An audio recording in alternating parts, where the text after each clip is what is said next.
Hello and welcome everybody to another edition of Wednesday Night Fights Online Edition, episode 39. Bringing you some good-ass BBTAG action straight from the PlayStation format for tonight. Looking forward to seeing some wonderful games, as always, here in this bracket. Got some killers, got some relatively new faces, or faces we haven't seen in a while. But all that being said, it is definitely going to be quality tonight.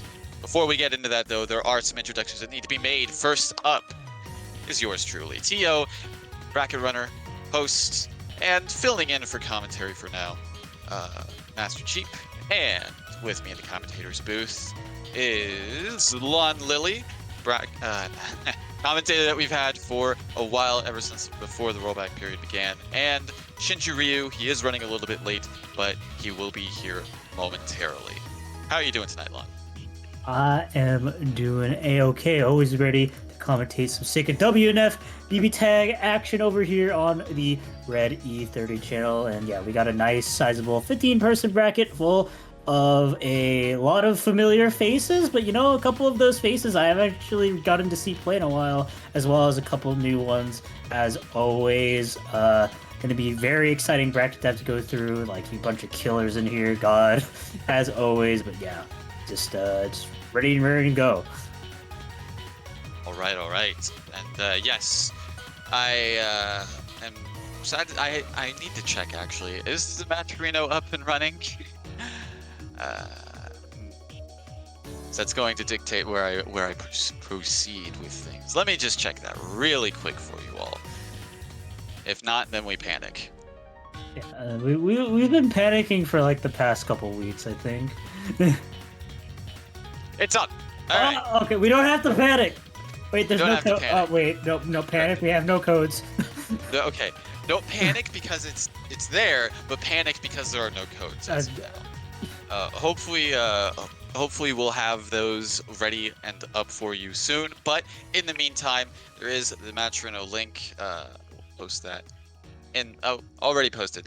Yeah, exclamation point Matrino or Master Cheap will bring up the bracket link, and from there you can contribute via direct contribution, codes hopefully soon to add some free money to the pot, and also the Matrino marketplace featuring works from our good friends over at Kite Books, such as Learn a Life in Another World, Shed That Skin Rikasaki-san, Usamator Made His Way Too Annoying, Yakuza's Guide to Babysitting, Gotcha Girl Core, Welcome to the Outcast Restaurants, My Dad's the Queen of All VTubers, and many more as well. All that in the Matrino marketplace. Any purchase made there, a portion of the purchase will go towards the Matrino bracket pot for tonight. Shout out to Kite Books for doing that, as always, week in and week out. And yeah, as of now, those are all of the methods, but hopefully soon we'll have some codes up. Yep, you're safe from the from my judgment for now, since we don't got any Matrino codes. But like, you bet as soon as they're up, I will be telling you to do the Matrino codes. All right, and let's see. Up first, we will be having E2 Deku versus Totally True. Yep, and that's definitely going to be quite the exciting matchup here first. E2 Deku, definitely a regular when it came to the pre-rollback era WNF. Basically showed up pretty much every week, always with that Ruby Gang very consistently, getting pretty decent placements there. Maybe took a little bit of a break following the rollback era, but always happy to see them like playing.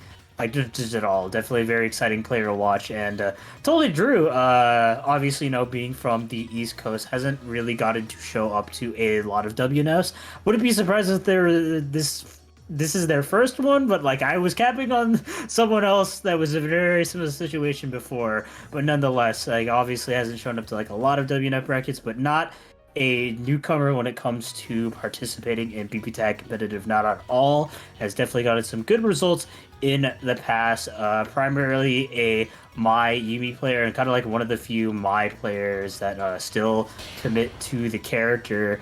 But yeah, it's going to be very interesting to see how these two play, because I can imagine first of all, just based off the distance of where these two are located, with I think Totally Drew living in Florida and E2 Deku living on like the west part of Canada, I can't imagine that like this is a matchup that has been played up like a lot at all. But you know, thanks to the power of rollback, hopefully now that we have their connection like at a stable level, and you know they're able to actually play with each other, because it's always great to see like kind of how two people that haven't really fought before in the past really adapt to each other. And when it comes to E2 Deku, that man is definitely a wild card. So it's interesting to see how like he plays in any given match, and just how people react to it. Absolutely. Yeah, that's, you know, as you were saying, it's like, well, with rollback here, distance is not as much of a factor as it was before. So East Coast, West Coast, etc. It's a little bit more manageable. Not perfect. I mean, rollback does help, but of course there are still some technical hiccups that happen. But still, it definitely enables, again, matchups like this to happen. But yeah, I don't know too much about Drew, if I'm being honest, but seeing the Mayumi is definitely something I know what that team is capable of, so looking forward to that. But yeah, Deku, someone we haven't seen in a while, but nevertheless makes his presence known very much so with the Yang Ruby. More so the Yang, I feel, just isn't really afraid to just push buttons, and honestly, hey, he's gonna swing his arms. If you get hit, that's your own fault. Yeah, absolutely. Just the type of person and the way he plays is just very headstrong. The characters they play are like very well suited to that playstyle. I mean, obviously, Yang has all those armored buttons she can just kind of throw around and really catch you off guard, given the right scenarios. Just like not expecting to press armors and like the armored fight being like the craziest places imaginable. But he just seems to make it work. He just has like kind of a third eye for that like type of situation where it's just that the perfect place to mash and the perfect place for you to just absolutely explode. But yeah, see how Totally Drew react to such a playstyle here in this game one, first game of BBTAG WNF episode 39. Let's see how it goes. Precisely. But first, we must clear. Yeah, and as you were saying, they seems to have a knack. Getting names mixed up. Deku seems to have a knack for knowing just when to push the buttons, but let's see if Totally Drew can really kind of see through that. So far, it's, you know, again, just pushing. Doesn't matter if you push block the way for me and try to get out of this. Nah, I'm gonna stay in. Yeah, unfortunately couldn't quite stay in forever, but still, despite dropping that combo, maintaining the momentum here. Yeah, just you know, was on the other corner, now pushed to the other corner now. Gonna be frame trapping that Ruby, and as well getting a very good burst bait here on the Totally Drew. Put completely on the back foot here. Hasn't really been able to get much going, honestly. I mean, oh man, just every exchange has been going just in Deku's favor. And no breathing room at all. Oh, unfortunate whip. That should have been it, actually. Yeah, not quite going to be death here for this Yumi, but she got to be absolutely careful. Going to be activating that cross combo. Nice block, but didn't quite read the buttons right and just got their DP baited. E2 Deku taking an extremely dumb game one. And also, quick note, knew when to sort of cool it, pump the brakes at the end there, and read the DP. You know, probably a push block attempt from Totally Drew there, but yeah, just had the right idea to just. I've been on aggro this whole time. Let me just dial it back just a smidgen and try to bait something out. Hey, it ended up working out so well. Yep, definitely. E2 Deku, his mind is on the aggression, definitely always out there, basically just to put you under pressure, but he is not too afraid of just, you know, baiting out those DPs given the right situation. Oh yeah, just going to be getting hit by that 5P round start here. We're going to be taken out of the corner, but tech straight into the sandwich. Yeah, just going to be bursting out of the situation. E2 Deku hitting the cross-up, but not quite able to convert off it, unfortunately. Oh, wow. Really good conversion off of that gun blast with the assist. And again, he's going to getting another sandwich situation and just continuously putting Drew in these bad situations.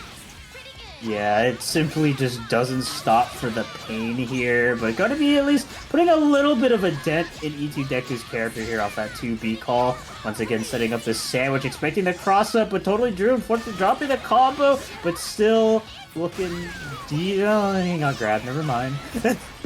Gonna say he was looking decent, but E2 guy was like, no, it's always my turn. To be fair, this is, oh my goodness, what is going on? Violence! That's what's going on. Violence! E2 Deku, like I said earlier, he never stops and gonna be pressing the 5A, no fear on the Yumi 5A mash afterwards, and going to be taking the second game a little less dominantly, but nonetheless still showcasing that sheer absolute raw aggression. I mean, yeah, it was looking a little bit more, I guess, yeah, in Drew's like favor, I guess, compared to the last game, especially with that anti-air that hit both characters. Definitely sort of helped get momentum back, but just Deku is just, as you said, he's just a train. He doesn't stop. He's gonna keep going, and you gotta find a way to get this unstoppable force like off the rails, essentially.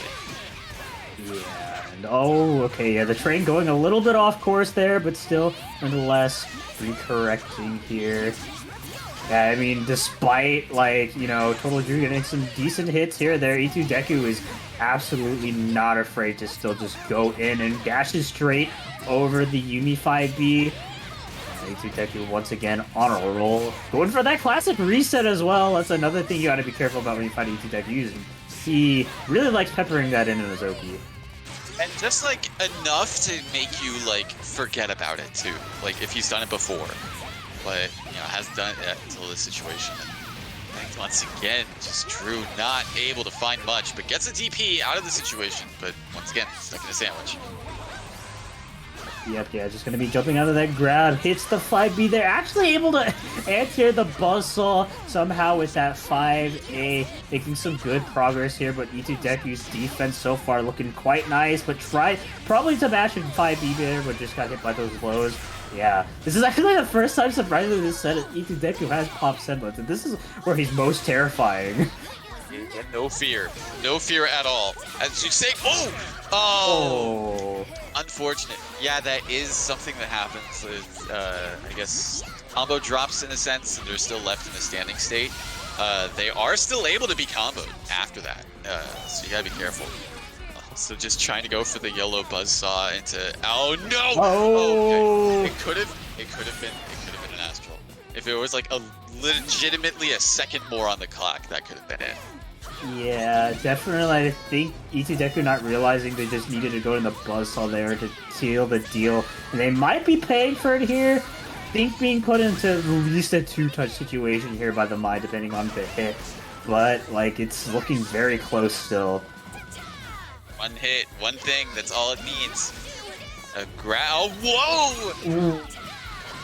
That's the second time he's done it. And that was the second time he got punished for it. I'm not sure what these buzzsaws are. Yeah, I'm not so sure either. My attempt is maybe they accidentally TK'd it while they were trying to jump button. But, like, I feel like that even that input is a bit unlikely. And the other explanation is they're trying to gun blast and they get their inputs crossed up for whatever reason, which seems a bit more likely, but I'm not sure. Either way, those mistakes are very fatal, as like E2 Deku was like on track for winning that game, but just they made a lot of fatal mistakes. But he's not deterred by it at all, clearly. I mean, I honestly would be surprised if he was. Just that's his game plan. Just keep on pushing buttons, keep everything going as it was. The aggression, and so far, Mai is in danger territory. Yeah, or danger territory. Yeah, definitely had to switch it up, but very good happy birthday situation. Yeah, and you're going to be getting the sandwich off that Nice block in the overhead, but couldn't quite block the low. Nice block in the reset, but no challenge afterwards either. Some of his life totals looking a lot more even here. Well, Ruby's just slowly dying. Gotta be careful with these assist calls. Just gotta be careful in general, because this is starting to look rough for Deku. Yeah, man, those Rubies are taking so much damage here. Oh, try to call it a tier up, but it was just a bit too late, I guess.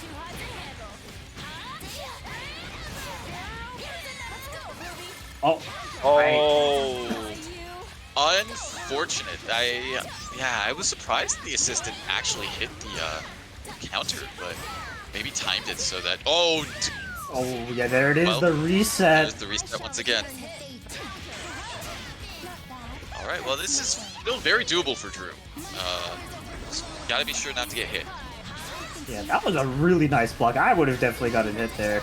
And once again, you know, with the Yumi players, they're just like the Yang players, always mashing those big batones on your pressure no matter what. But yeah, gonna be left in a 1v1 situation. Once again, E2 Deku having access to the Astral, which is going to be huge here, but looking at this meter gain, I don't think it's gonna be it. Oh, trying to go for like some fancy maybe reset there? I'm not sure, but yeah, not gonna be killing off the character and evading their DP hit in the middle of the pressure. Goodbye.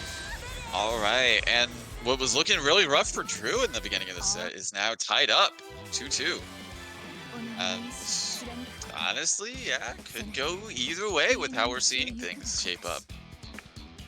Yep. And like, I definitely feel like E2 Deku, like obviously you've been saying this type of very, very like headstrong, very like in your face player, but maybe he's being a bit too confident in that regard, where he just seems to be taking too many unnecessary risks and really just allowing E2 Deku to kind of like mount a comeback. Like he's definitely playing more aggressively when he has low characters, calling out assists and all that, slowly draining away their health, and maybe going in against characters when they really should just sit back and chill. But like, yeah, it's just not his playstyle, but it's definitely coming back to bite him in the butt.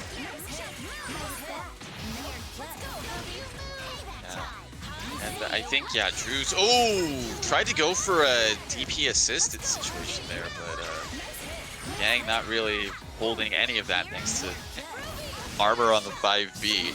Oh, okay. Could have been worse. Well, now it's worse. So that worse you were talking about. I'm gonna hit the empty jump below. Yep. And that anti-air has armor. And it goes through burst. It's wild. Your timing has to be so different, and gets the command grab. Yeah, it doesn't look like it's going to be able to kill unless they just barely don't have enough meter to get that DHC. Yep. Alright, getting out of that situation. Oh my god! Yeah, that was a classic E2 Deku no fear moment, and able to actually clip the Yumi there with the 6P. A mistake proving fatal as well as this hit here on the Maya. Gonna be getting the assist back in time, but no, dropping the combo, giving Drew another chance at life, but unfortunately there got hit by the 4P, and E2 Deku able to bring it back in and take a very strong Game 5, taking the set. I gotta say, that was still the staple playstyle that we've seen time and time again from Deku.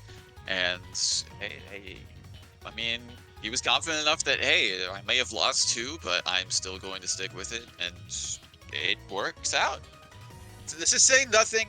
I know we've been focusing on Deku a lot, but Drew also doing well to get those games, get some sort of, I guess, bearing on how Deku plays, to be able to take things back into a even situation. So there was some good adaptation there, but unfortunately just a little bit too little too late. Yeah, definitely liking how he was playing in those 1v2, like kind of but on the back foot type of scenarios. Definitely playing it right. Really just like, not playing too aggressively, forcing E2 Deku to come in. Just with his playstyle, it does leave him very vulnerable for mistakes. And that's exactly kind of like what Totally Drew wanted to prey upon while they had that breathing room.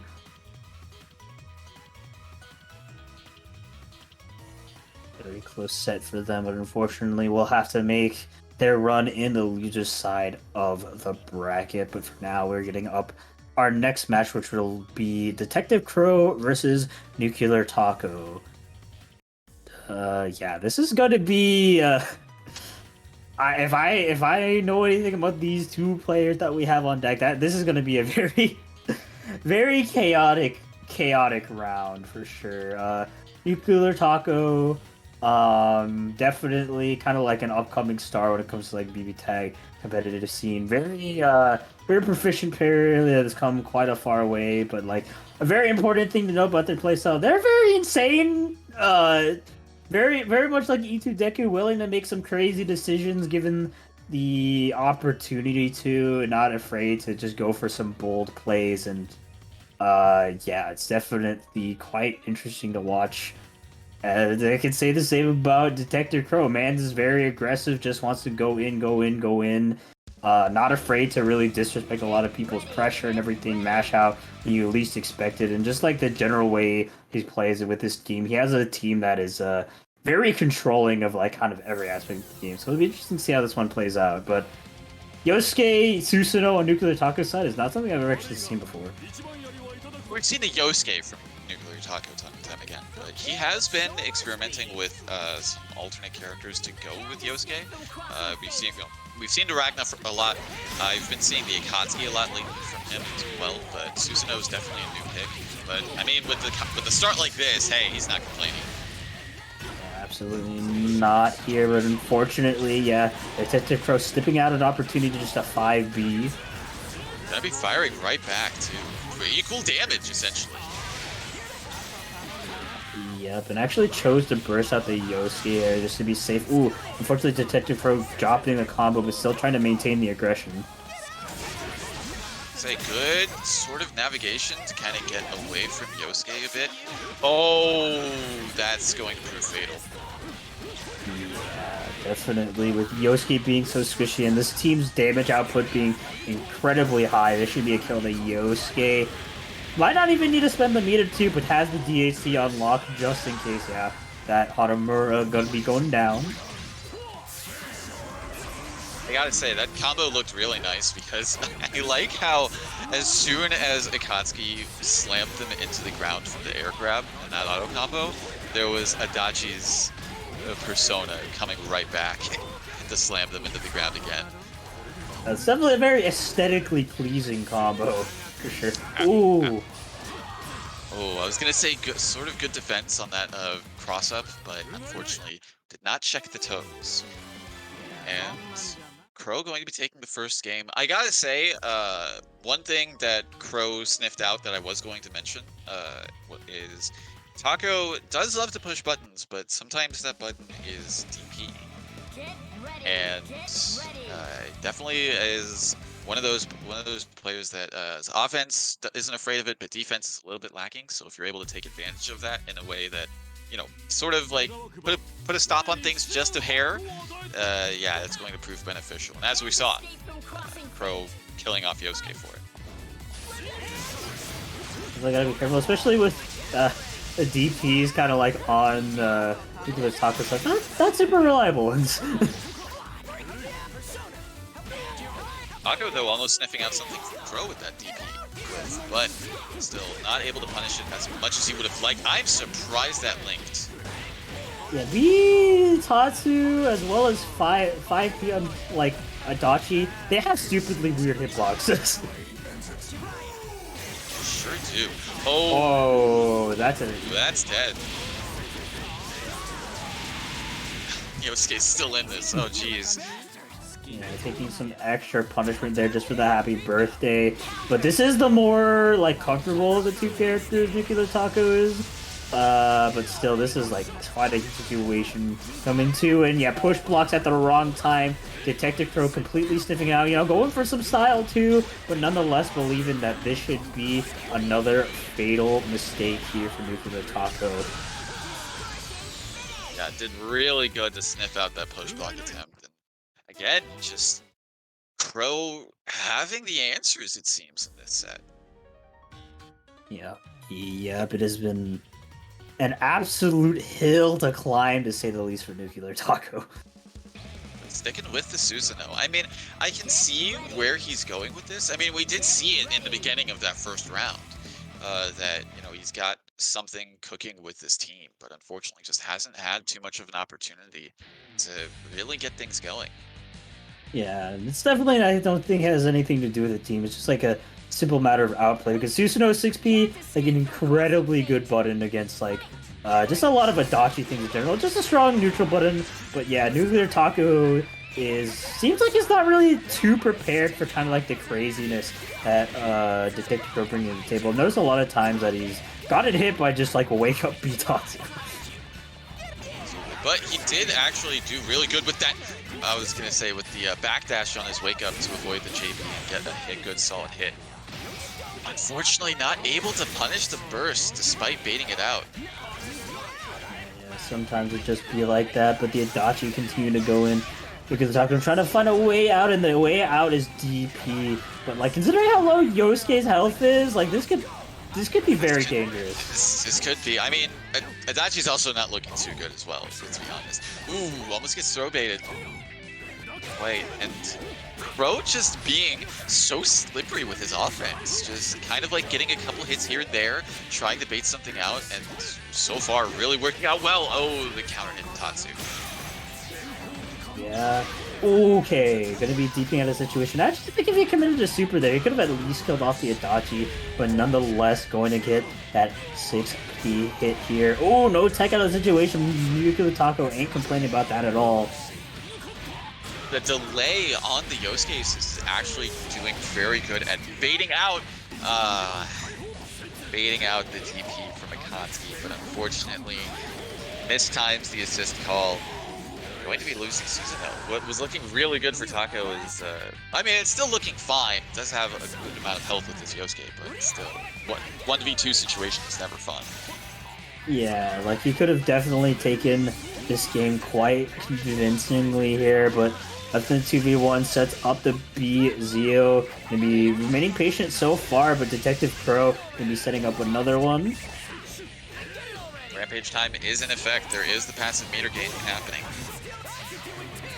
Yeah, but gonna be putting a stop at it at the very nice time, but unfortunately gets aired here. And yeah, this team's damage is so much, but Detective Crow dropping the combo that could have potentially just been the set here, but has a sandwich situation, and the 2C into the Persona drop is going to prove fatal here for Nuclear Taco. Taking the last, or losing the last game, Detective Crow taking the set 3-0 here. Looked pretty good for Crow for pretty much throughout that set. Unfortunately, Taco just having a couple misplays. Ultimately, those misplays really did cost a lot for him throughout those matches. Sucks, but I mean, that's how it is. That's all it takes is one mistake, honestly. Yeah, for sure. Definitely loving how Nuclear Taco was like trying to navigate around the neutral, and like definitely in that third game showing like very clear signs of like how to really deal with the Adachi, really abuse those 6Ps before you can get those personas, everything. Being aware of like kind of Detective Crow's assist placements and all of that, and was looking pretty good, but like, man, that one mistake they made was just like, it proved too much for him to come back from. Yep. Unfortunate. But he still has the loser side of the bracket to go through, has to make the run of their lives. Yeah. Definitely, it's never really a good thing to be out of this bracket, or not out of the bracket, but out of winner side this early. But nonetheless, I've seen some crazy comebacks happen from like losers round 1 all the way to grand finals. So I definitely believe anyone can do it. Yeah, it's gonna be a tough mountain. And up next, we're gonna be having True Care versus Illusionist. And Illusionist making their third only, I think, WNF appearance, I think 2 weeks ago. Definitely looking super strong with their Neo, but we've played Neo Carmine and like Neo Batista, I want to say. Nonetheless, definitely a Neo specialist going up against the one and only True Care, who has been basically kind of like the main, I guess, like player of Neo in North America and has gotten like such consistent results in like every bracket. Like, expect to see him in top 3 pretty much everywhere he goes. So it's gonna be interesting to see because not only do we not just see like Neo mirrors like ever, Neo players tend to have a different playstyle and tend to bring different things to the table. So it'd be interesting to see how these two interact. There's a little asterisk there. In my experience, a lot of Neo players seem the same. Well, Look, that's my experience. Maybe you have a different tell of the tape. But whatever the case, we'll see just how things go differently between the two. But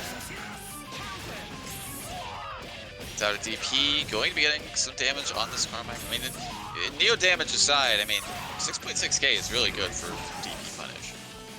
Yeah, definitely. Neo, like her average damage, especially in cash out, is like pretty bad. But like if she gets a DP punish, it's like, it looks pretty nice. It's all right. I will say this: you are very confident in keeping this Carmine out for this long. Yeah, and I mean it's not working out considering how low this Susanoo is and how low like the Susanoo will be. Okay. But now we've got the Neo versus Neo. Oh And yeah. it's always funny seeing mirror matches in this game. Oh, Oh, what is happening? Alright, well that Carmine is dead. Try to maybe convert off that teleport there, but just was a little bit misspaced. Alright, yeah, I mean, he has... I'm surprised it hit for that high. Anyways, that combo dropped. Has a level 2 resonance on Illusion side, but he has 2 characters that are like definitely in the 1-2 touch zone, considering it's Neo. Would be 1 touch for almost any other character.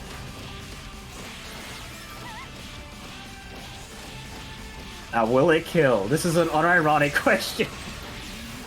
Nah, it's definitely gonna kill. Okay. Look, Minimum damage. Look. Minimum damage may not be great, but I mean, still. All right. Well, whatever the case may be, the Neo versus Susanoo. This is one touch on Susan's end, definitely with this chip, and I don't know, but 2 touches for Neo. Yeah, definitely going to be quite a hill to climb there, and Illusionist was slowly making their way up, but just got fumbled down by this very angry god here. But yeah, Illusionist in their game 1 proving that they have what it takes to kind of like you know, like True Care definitely well regarded as like kind of like I guess one of the best Neos like kind of in the world, and you know, Illusionist taking that much off of him, that's definitely quite a statement to make in the first game. Absolutely. We'll see if that statement sticks.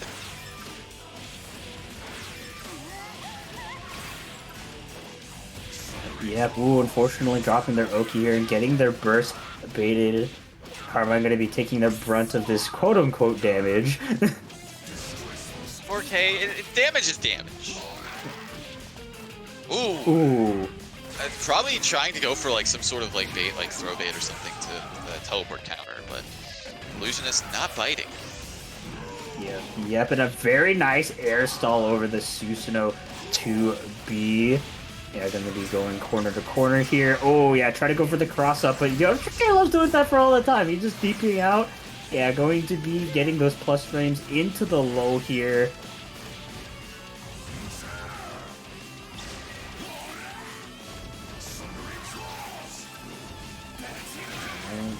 I mean, that's just like kind of just running around in neutral. My god, that was a very good 2B. Definitely still a game looking in True Care's favor here as he baits the burst. This should be a dead Carmine here, at least with the DC. Yeah, I don't even think you really need to spend that meter, but just okay.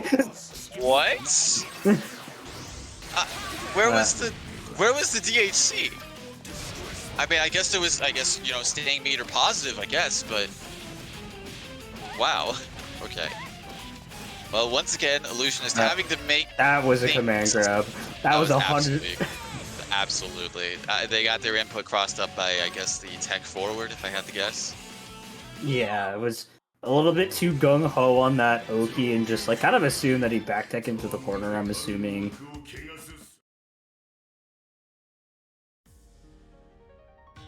Yeah. Illusionist going to be taking their second loss there. Bit more apparent, True Care is having control in this matchup, but yeah. Kind of the middle of that game was definitely very just, chaotic to say the least. Both of them really just playing very airborne, playing very elusively around each other's, assists, as well as their, other, Neo, air buttons. It was definitely interesting to see. Going for the immediate burst and not want to be put in a situation, but unfortunately, basically put back in the situation. It's truly the situation of all time, and just gonna be jumping over that 2C and getting a good happy birthday here. I mean, 6k on Neo, 5k on Susan. I mean, that's not bad. It's not bad damage at all, especially with his command grab. You see earlier talking about how all the players were insane. The one thing I'll give you, they all want a command grab on wake up. That's 112% true. If they have 2 meter, they'll do it. He's doing it again. He just had no fear. It's True Care. All right, Super 1, I gotta pull it out. Super 2, I'll pull it out. Oh my god. You know what? Maybe Shade really have a point. Maybe you have a point. Just double projectile into resonance call. I mean, that's fair. It's relatively safe. I mean, that projectile not super threatening. I was expecting a command grab though. I think Illusionist was also expecting with that jump away. Yeah. Ooh, okay. Not looking too good for both characters on Illusionist side, especially with these air-to-air hits that True Care keeps getting. Yep. And I mean, Carmine is slowly draining away his health without any opportunity to really regain it back. Still calling him out too. Gotta be careful. What did I just say? What did I just say? Literally, a pixel. That's all he has. I mean, I guess whenever your assist spends health, I mean, you have no fear. Oh my god! Every single time. Every single time. I'm having a mini panic attack for this guy because of all these assist calls. Oh please. Oh my god. Oh my god. Oh. By the way, hi. Hi. You. Oh no! Oh yeah. The ballsiness to call out the assist, constantly proving not to be the play here is Illusionist taking the L and allowing True Care to move on 3-0 over them in the Neo mirror. You know what I missed, but I came back and I saw True Care double super with Susan, and I just don't know what's going on anymore. But yes, hello everybody. How's everybody doing today? Very good. All right. Yep, I played my match and look, listen. All I can say is I played my match and I'm here to watch some BBTAG, and I think it's gonna be. I think we have Broskay and not Jerry coming up next. That's correct. Yeah, me and Broskay just had a very close game 5. It was very interesting to watch, to say the least. It was very funny. But if anybody who knows Broskay, he always plays Yosuke with any other character, and today I think he's trying out Mai. So we'll see how that goes. Very interesting team to say the least. But in the other case, we have Not Jerry, who is known for his Carmine and Zama. Thank you, Hazama. It's you don't see enough of it to the point where the name can escape you sometimes, and it's just oh no. But yeah, that's just how it is. I did want to come in and say hi, but I am being called to my losers game, but I'll do it after this match. Gotcha. So I want to watch this. Yes. Andre versus Broskay. Definitely don't feel like it's their first appearance at a WNF, but it's definitely been a while since I've last got to see them play. Definitely one of the most proficient Yosuke players in North America. As Shinju said, definitely plays a lot of Yosuke's teams, definitely enjoys that variety. So yeah, it's always kind of like a wild card what he brings to the table. But today, guessing it's gonna be mine, but we don't know. Like, maybe that's just the city edited in Shinju. Maybe they're sticking with it for tonight. We'll just have to see as soon as they enter into the room. But yeah, not Jerry. Once again, the Hazama Carmine, definitely very strong. Also kind of a name that I've gotten to know as of this year of BBTAG. I was gonna say as of recently, but this year has 10 months in it. We have gone through 10 months. That feels crazy. But yeah, definitely very much like scary with that Hazama specifically. Definitely kind of their tried and true star. Has a lot of things that he does that can catch you off guard, especially if you're unaware of the Hazama matchup. And he really likes to kind of like prey on people's matchup unfamiliarity. But even when they are like kind of familiar with the matchup and get used to it, he still has that very strong Carmine in the back and like the fundamentals to move around and kind of maneuver around Hazama to always make sure that you're on your toes. So yeah, going to be very interesting to see how this plays out. Yep, and just as I said he was doing mine, I decided to swap to S. And like, when we talk about Broskay, you have to accept the fact that this man will put anybody within reason behind Yosuke. And he practices a lot of things with these characters and what their setups can be. So when he picks a team, he generally has an idea of what's going on when he pulls it into a match. Not necessarily if he's in training mode, but like when he puts it into a match, he kind of has an idea of what to do with it. And he has a lot of set play stuff. But set play is not going to help you if you get hit, especially by the team. And ooh, almost could have been a really big happy birthday. Looking to bait something there, but not really. Good defense. Ooh, command grab and into the 5C. Probably want to keep your burst safe. Yeah, Yosuke going in, actually able to hit the throw counter as well. Broskay hasn't got anything started yet, but going to be getting it now. Oh, actually going to be choosing the exact right time to burst. It is usually incredibly hard to kind of like burst on Yosuke, but just find the right opportunity to and brought in the Hazama. Gets the double low. Good DP right there onto the Hazama. And the overhead. Easy pickups with this character. Does not have enough meter from DHC. Gets the hit there, and then, yep, this is safe. But they're gonna make, they do have Carmine, so they can take a little bit of abuse. Unfortunately, it does get hit with the grab, and right now, it's not looking too great. Good time burst. Was definitely looking to see if he's waiting for that baited burst. He's waiting for it. Gets a hit on both characters. It's actually huge. Actually huge. Goes right into the command grab, and then there's a dead S. Yeah, he has not been able to do any. What? That DP is both bad and amazing at the same time. Makes no sense. Definitely does some really wacky things here. And able to like get a kill on that Carmine. Both characters looking quite low, but using that sheer length of the chain, stiffing out the DP and course correcting right into Yosuke in order to get a punish. Not Jerry taking a pretty close game one. Yes, indeed.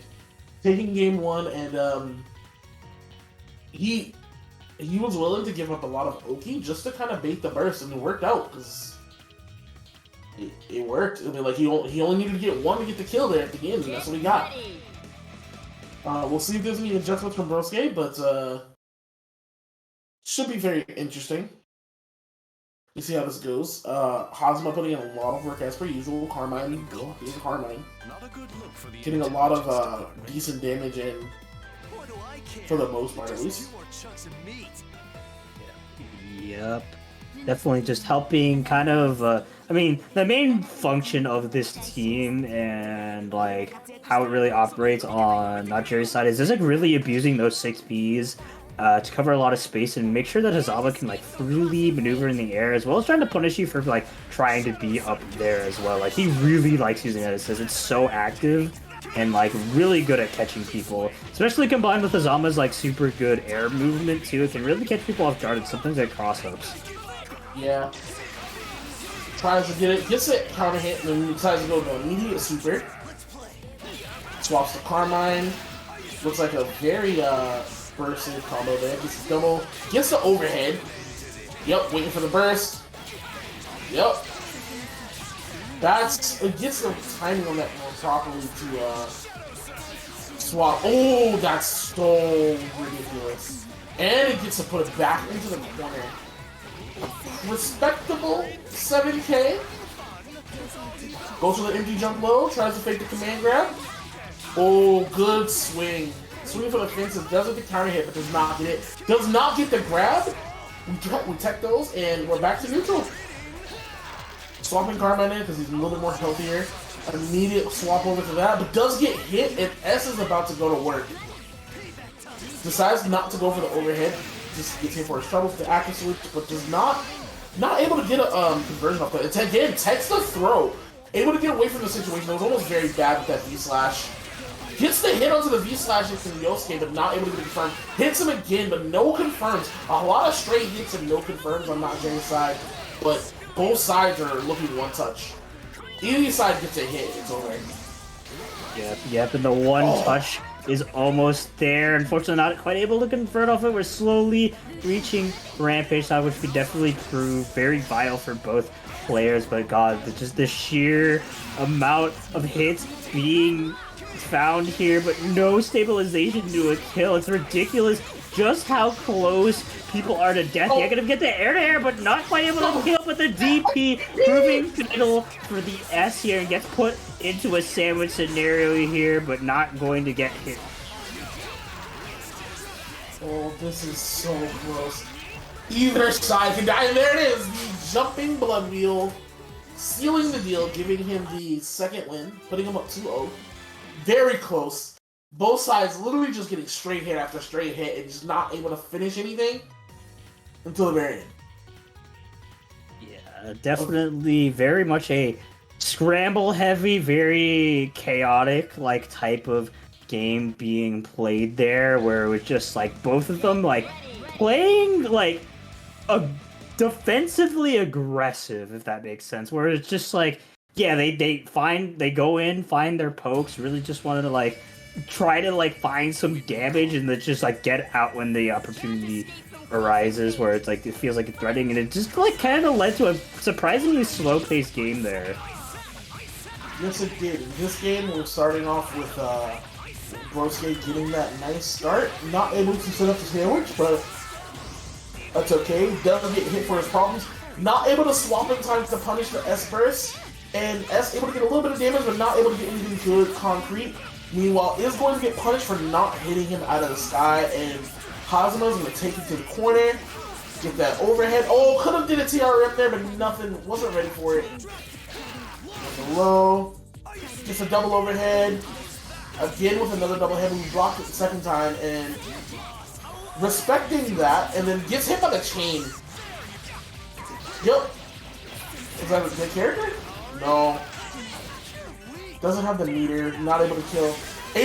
He almost converted off the bat. Good block. And that was not good. Yosuke does.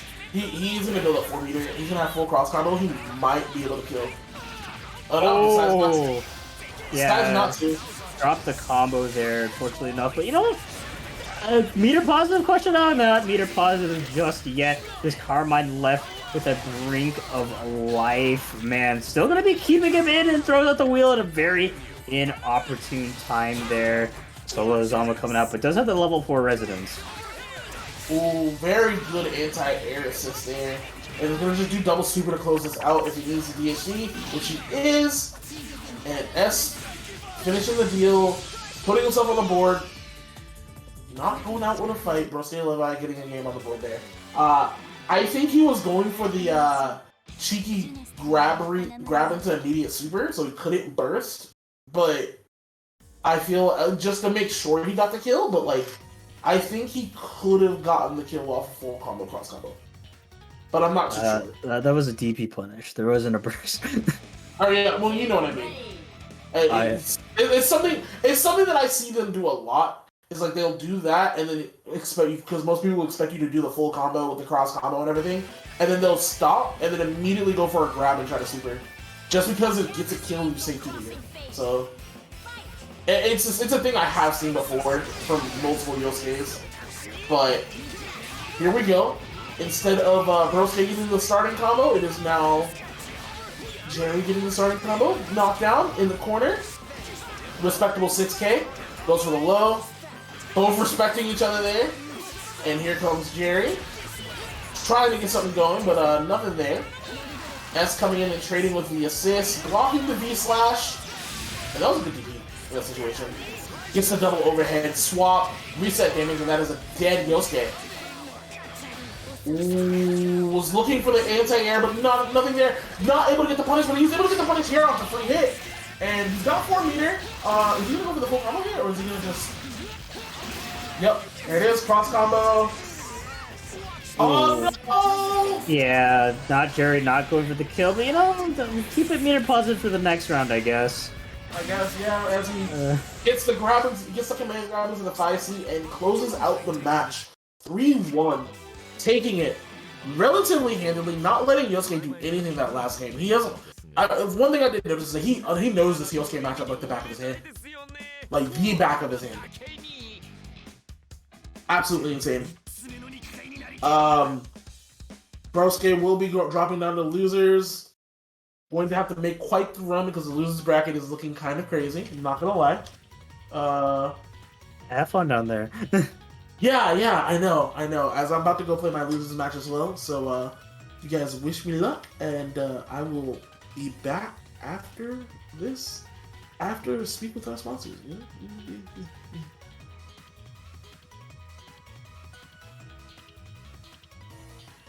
All right. Well, actually, with that being said, Lon, Yeah.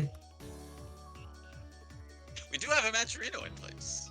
Do you want to do the honors? We do, in fact, have a match, Reno. We've neglected to talk about it for quite a bit here, but that will change soon. Make sure you guys go over to our Matcherino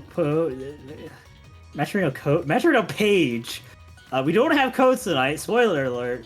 Make sure you go check out our Matcherino page. Like I said, no codes for the night just yet, but if you want to be very generous and donate to the bracket pot, otherwise that would be very cool as well. Go over to that contribute button over on the top right and put as much money as you'd like from your own pocket. It can be as small as $1, can be as big as $20. Doesn't matter to us. As long as you donate money, you are cool in my book. But if you want some merchandise to direct contribution, we got you covered as well. Got a lot of wonderful manga supplied to us by Kaiten Books, such as The Babysitting, Lower Life in Another World, Welcome to the Outcast Restaurant, the Yakuza, I already said that, Shidaski and Ryusaki-san, I already said that too, god damn, why am I so bad at Matcherino shows? My dad is a Queen of All VTuber, and Uza Maid, our maid, is way too annoying. Make sure you guys check out all those books, as well as maybe contribute to the Matcherino page. Once again, no codes tonight, but hopefully you get those soon, because I'm panicking. As you can tell by how badly I did that Matcherino show. It's fine. It's alright. Got through it. Yeah. And with that being said, we do have our next match up and ready to go. Detective Crow versus True Care. Yep. And I've seen these two go at it quite a bit at Big 8 times past. Tends to be True Care coming out on top, but Crow, I mean, Crow's definitely been putting in some good work as of late from what I've seen as well. Yeah, definitely. So I mean, it may be a little bit, I guess, favored, like projected for True Care, but I can see Crow doing some really good work in this set. If he plays like how he did against like Taco, like getting all the right reads and such, then he can do it. But True Care, of course, well, actually, go. You. Yeah. I mean, I was gonna say, like, definitely, like, Detective Crow is always, like, a wild card, and he can do some very, surprising things that can catch people off guard. Even, like, people who are very used to playing against him is just, like, yeah. So, like, never count him out. Like, that man is brewing something, like, constantly, and it can always just lead to quite surprising upsets. Good DP to avoid that air stall to him. And also, I gotta respect the guy who just decides, yeah, I'm gonna try to punch this assist like around the start. He could have converted off of that. I am surprised how much he's getting away with. Like I've said, like, Detective Crow is a wild card. You don't know what he's brewing. Oh, he's getting hit. That's what's happening. Well, he's getting hit, but he shouldn't. What is going on? How did that burst whiff? Bruh, he was getting away with murder at the start of the match, and then the police officer came in and be like, "Alright, stop." He was getting away with murder, and now he is getting. Yeah. And True Care's getting away with it scot-free. The roles have switched. Oh, whoa! Whoa. Have they though? Is the question. Oh! I respect the attempt. I would have thought that True Care might have gone for some kind of thing after that, but very good to sort of not be tempted to push a button and just be aware of the resonance cancel that could have done. Yeah, definitely a kind of like non-committal thing to do. I mean, obviously Blocky's not committal, but like, yeah. About that scenario, I mean, Detective Crow is like minus, and there's not really too big of a threat of doing something afterwards. So just, played it patiently, played it safe, recognizing kind of like Crow's very aggressive nature as well, and just calling out that super cancel. Going up one on the board. Let's see if Crow can get away with what he did, but keep getting away with what he did, getting that last call. Oh, well, that's a start. Yeah, that was quite something there. Oh, yeah, tried to beat the burst there, but True Care firing back, and Detective Crow being like, your Oki kind of fake though, matching out. Oh, what's going on? They're just hitting each other. They're just scrambling. It is. Nobody's finishing their plate. That is a hit, and yeah, nobody's even finishing their food. Food all over the floor. Spaghetti just cold on the ground. Yeah, the marinara is really. What the heck? What is happening? He really. After how that super DP interacted, I wouldn't be wanting to play with anything like that. That was something. This grab, getting the. Why does he gotta do it to me? I just was like, okay, he's gonna be getting the kill off for this, and then he just drops it, and I don't know. I don't know how I'm supposed to commentate this, man. I didn't sign up for this.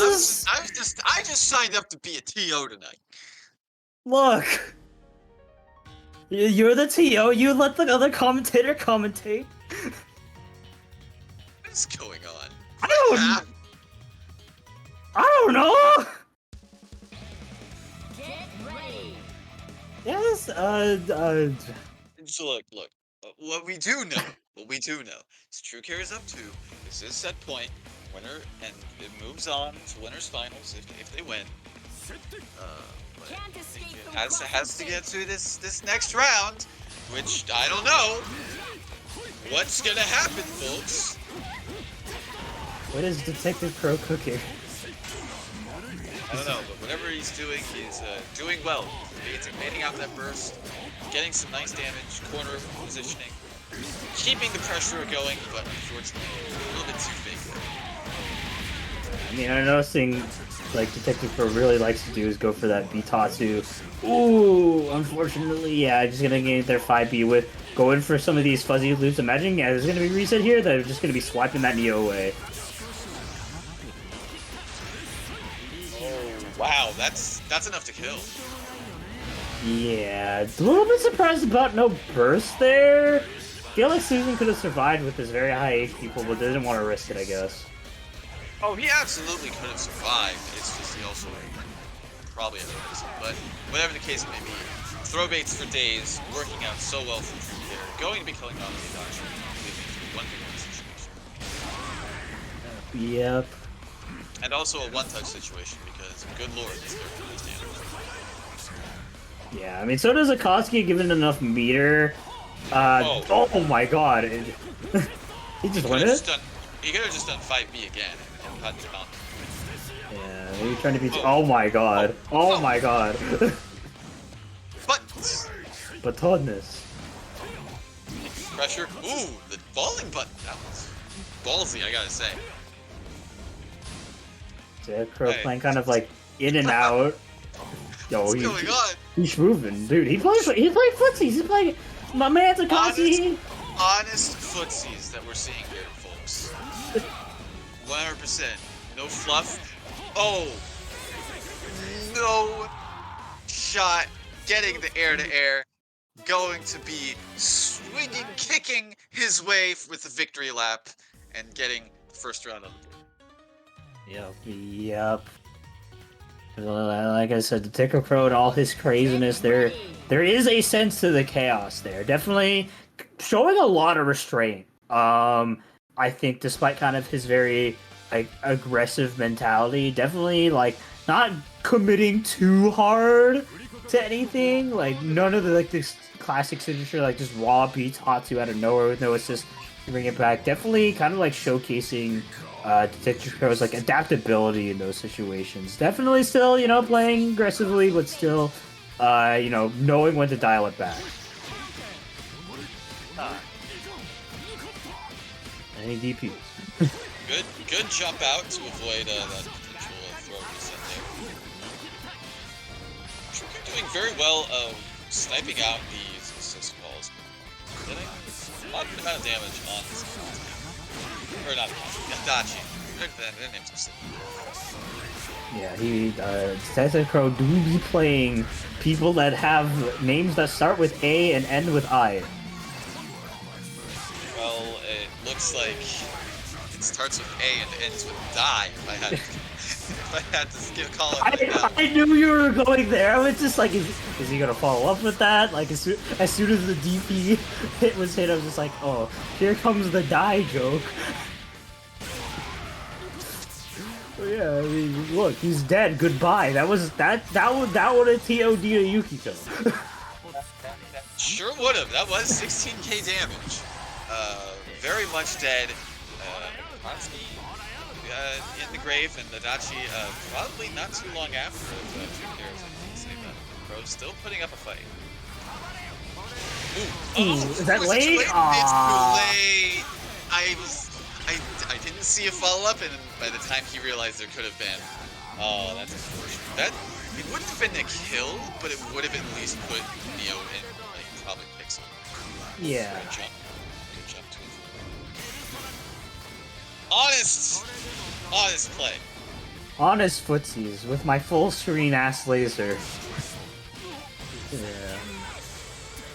Unfortunately, Impact, the Earth coming to meet Adachi, this guy, and they're taking set 3-1. Yep. Definitely Detective Crow brewing something fierce here in this match, considering just how much curse energy was being like thrown out, but nonetheless couldn't quite take it over True Care, but definitely being relatively close for sure. Yep. All right. And yeah, with that, True Care going to be moving on to winners finals to face off against the winner of Gatorade and Not Jerry. Yeah. And yeah, Gatorade, as always, someone we can expect to see in this position no matter what tournament they join. Very strong player going against Not Jerry, making quite big strides in the BBTAG scene. Definitely going to be kind of like a match between a veteran and newcoming star. But yeah, These two, I imagine, have fought quite a bit because both of them are frequent participators of Big 8, where I see not Jerry plays very well in. So I know that these two have got quite a bit of matchup experience against each other, but usually Gatorade takes it against them, I feel. And yeah, I was gonna transition over to Gatorade, but now he's in the lobby locked in with the Akasi Kuragane. Man, he if he's choosing this tonight, he's out to play, because normally, quite recently, not even quite recently, like for most of 2022, he's been like kind of sticking to a lot of side teams for tournaments, but bringing out the main squeeze, like he wants to win tonight. It does look like that. Team. I saw him having that team yesterday for the game as well. So I think it's like he's been playing some side teams, as you said, quite a bit. But I feel like he wants to sort of get his main team back up to snuff. Maybe like kind of bring it back and sort of shake off the rust. But, I mean, it's Gatorade we're talking about. What rust? That man's polished. That man's polished to a pristine finish. Yeah. I was gonna say, I feel like, I mean, obviously when Gatorade comes back and plays the team, it's not at peak level, but like, if I didn't know any better, I would think it would. Yes, indeed. And when he plays this team, it is always something to watch, no matter what. And here we go. Not very Gatorade going into this game. Both teams have a way to counter each other very hard. Naruto having one of the best 4Ps in the game, able to reach to the heavens like he's in Gurren Lagann, and Hazuo being able to jump to the heavens like he is also in Gurren Lagann, so like they kind of cancel each other out. And then yeah, Carmine and Akatsuki are just ignorant. So yeah, that's gonna be fun. Definitely that Kuragane 4P is going to put a stop to a lot of the airborne shenanigans for Izawa. Yes, and grounded shenanigans, because that button is huge. He's gonna be able to get the punish. He gets the punish off of the pinwheel, and here we go. A lot of damage here. Does not get that. Oh, gets another punish on the pin on the DG again. This should be a dead Akatsuki. It is. Solo. Naruto. Not looking too great though. And here goes my boy. Jumping over the super and gets the punish. Yeah, definitely very good awareness there. That super from that range is pretty unpunishable by normal convention, but you call it right assist at the right time, and it can lead situations like this. Oh, that looked unblockable. You can't block that. That was unblockable. Yes, it was. Oh my. Because if you saw it, it was kind of blink and you miss it. There was still a block hit spark that showed up. Damn, yeah.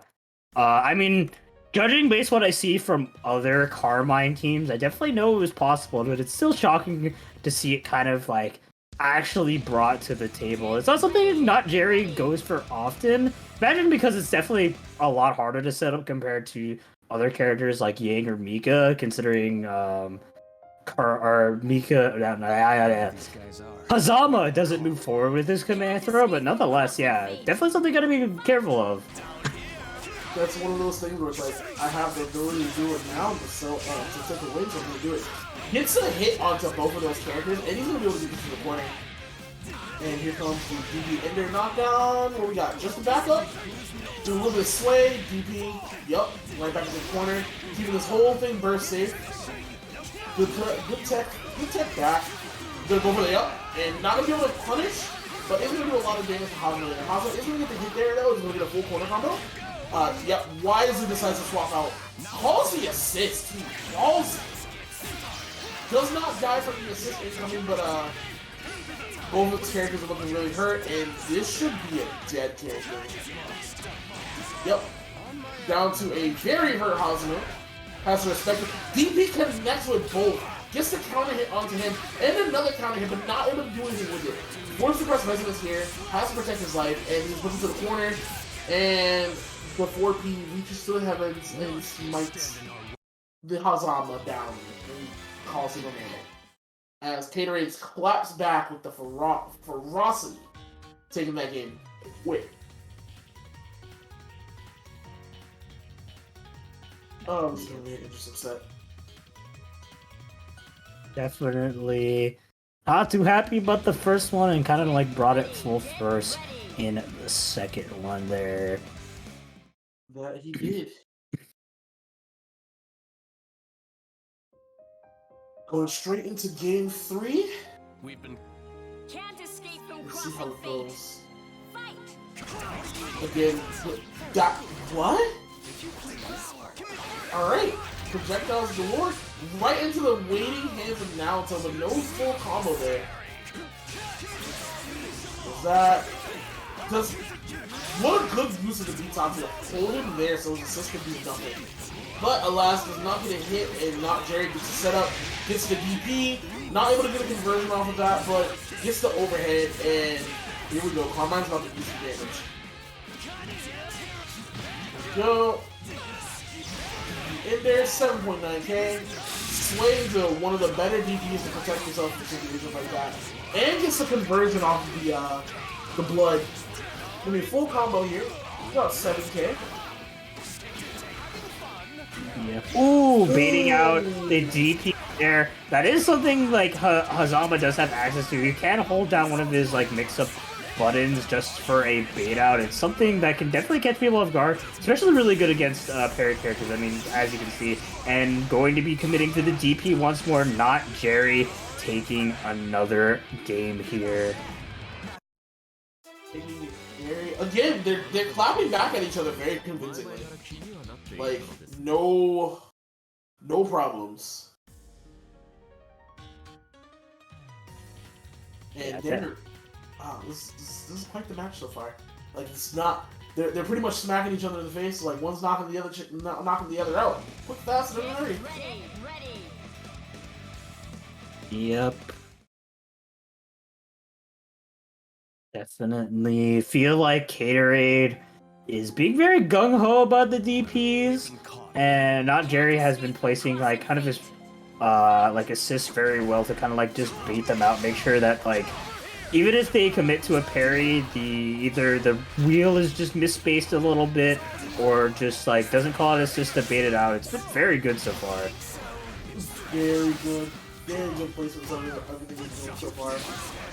Trying to call the wheel to do something there, but not able to do anything with it. And here comes, oh, this thing, last hit, but nothing there. Yep, into the sandwich situation. Just that. Waiting for that person. Not able to punish because of the spacing.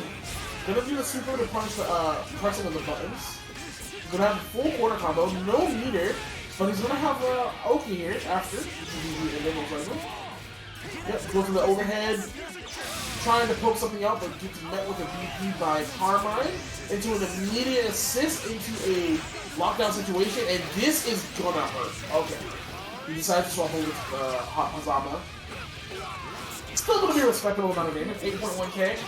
Trade on the low hits, gets the hit on that, almost a happy birthday, but Perry actually saving his life here. Into immediate super. That is a dead Hazama, and it's going to be solo Carmine, but he does have a level 4 resonance, so he has a chance here. Yeah, never count a Carmine with so much resonance, and you're going to be getting a good amount of life back too, but probably just going to be spending it all. Wants to get as much chip damage as possible. Playing from like kind of the full front of the screen. Oh yeah, going to be getting a DP. Not, yeah, probably too big for able to get a swap out too. Yeah, that Kuragani looking a little bit low. I can't believe it. Ooh! Oh, is that gonna kill? Is he gonna kill? Yes, he is. Good DP. Is he gonna be able to pick up? No, it does not pick up. Oh my god! Oh my god! Taking it out with a crazy classic Gatorade fashion where he just like, just DP. Why not? Just DP. I'm so what are you gonna do? Stop me and punish me? Nah. My DP is too good. There is no fear in the man's heart. Like, in fact, like, the lower his health is, the crazier decision he makes. Which is not a horrible decision to have, because I think your opponent, has that mentality. Oh, you're gonna play it safe. Gatorade flips that mentality on his head and goes like, nah, screw you. Nah. We out here. We gonna die anyway. We gonna go out with a bang. Like that's just how it is. My guy must be a bang player in Central Fiction because they just don't care. But here we go. Gets the hit with the Naruto 4P, and here comes the Akatsuki doubles. Straight into the corner, a respectable 6K. Gonna drop a boot in the face and get Barrett for troubles. And ooh, decides to set up blood. Was looking for something there, I think, but Gatorade did not buy it. Yet again, using the jumping. Oh no. He's gonna build 2 meter too. He's gonna do a kill. He might do a kill. Yup. 11 solo 11k. So much damage. Gatorade, I mean, Kurgan is, like, is not a character you want to whip DPs in front of, especially Gatorade, since, like, he is not afraid to go in the optimals, even online. Yeah, run up DP, get the conversion off it too. He did that with full confidence. Don't know if he can get a crossroad off this scenario here, but yeah, not quite dead yet, but spending so much meter. Goes in with a Divine Masher, but not able to get a full punish out of it either. And went for the air beat DP. My god, Gatorade maybe playing with fire here. Yeah, not Jerry, just like no fear at all. Has quite literally no life left, but that is perfect for Carmine here. But unfortunately, just the punch to the face going to be sealing their fate. Going to be a 3-2 victory for Gatorade here, but it was a very close set. Was very close set, and let me tell you, that could have gone either way. If that was Naruto that with the punish in front of Carmine in the corner, that would have been dead Naruto for sure. So kudos to them, fantastic game. Now Jerry will have to do the loser side bracket run as per tradition, while Gatorade continues on. But yeah, again, that was that was something else. Let me tell you. Like, one thing I do want to note too is that like he also used EX Tatsu to stay in the sky for the one moment that he was above Hazama, just to keep him sandwiched as he did the 4P, as he did Naruto 4P, and it worked. It was a very spin up meter, keep him sandwiched. You keep up your pressure, they're gonna get hit, and that led to the DP, I believe, and that led to a dead character. So kudos to him. He's the only person I see do that too, but like he's also one of the only people I see play this team a lot. So like he knows his team very, very well, like very well, and it shows as he wins tournaments, and he always plays this very well. So moving on, however, we do have. Looks like we have just about everything set up. Waiting on Totally Drew and Mystery Racer to finish up, and that'll show us who's playing Night Jerry. But we are currently in top 6 right now. I am going to take this time for a couple reminders of upcoming events. At the end of this month, there will be Festival Frights. It is a SoCal local and over at Riverside Game Lab. If you are in the area and want to show up, it'll be from October 29th to 30th. You can sign up.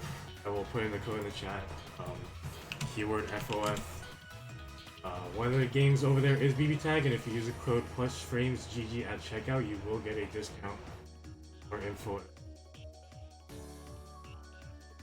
And also, as a lot of you may have seen yesterday, twitch.tv/ICUHater, Don Con, Ralston Arcade, and crew putting on a great show every week. Bloody Demon is back on the mic, did not get fired, fortunately or unfortunately, depending on how you want to see it. But yeah, overall, great show. Show them some love, sign up or tune in. Either way, we'd appreciate it. They would as well. So, yeah.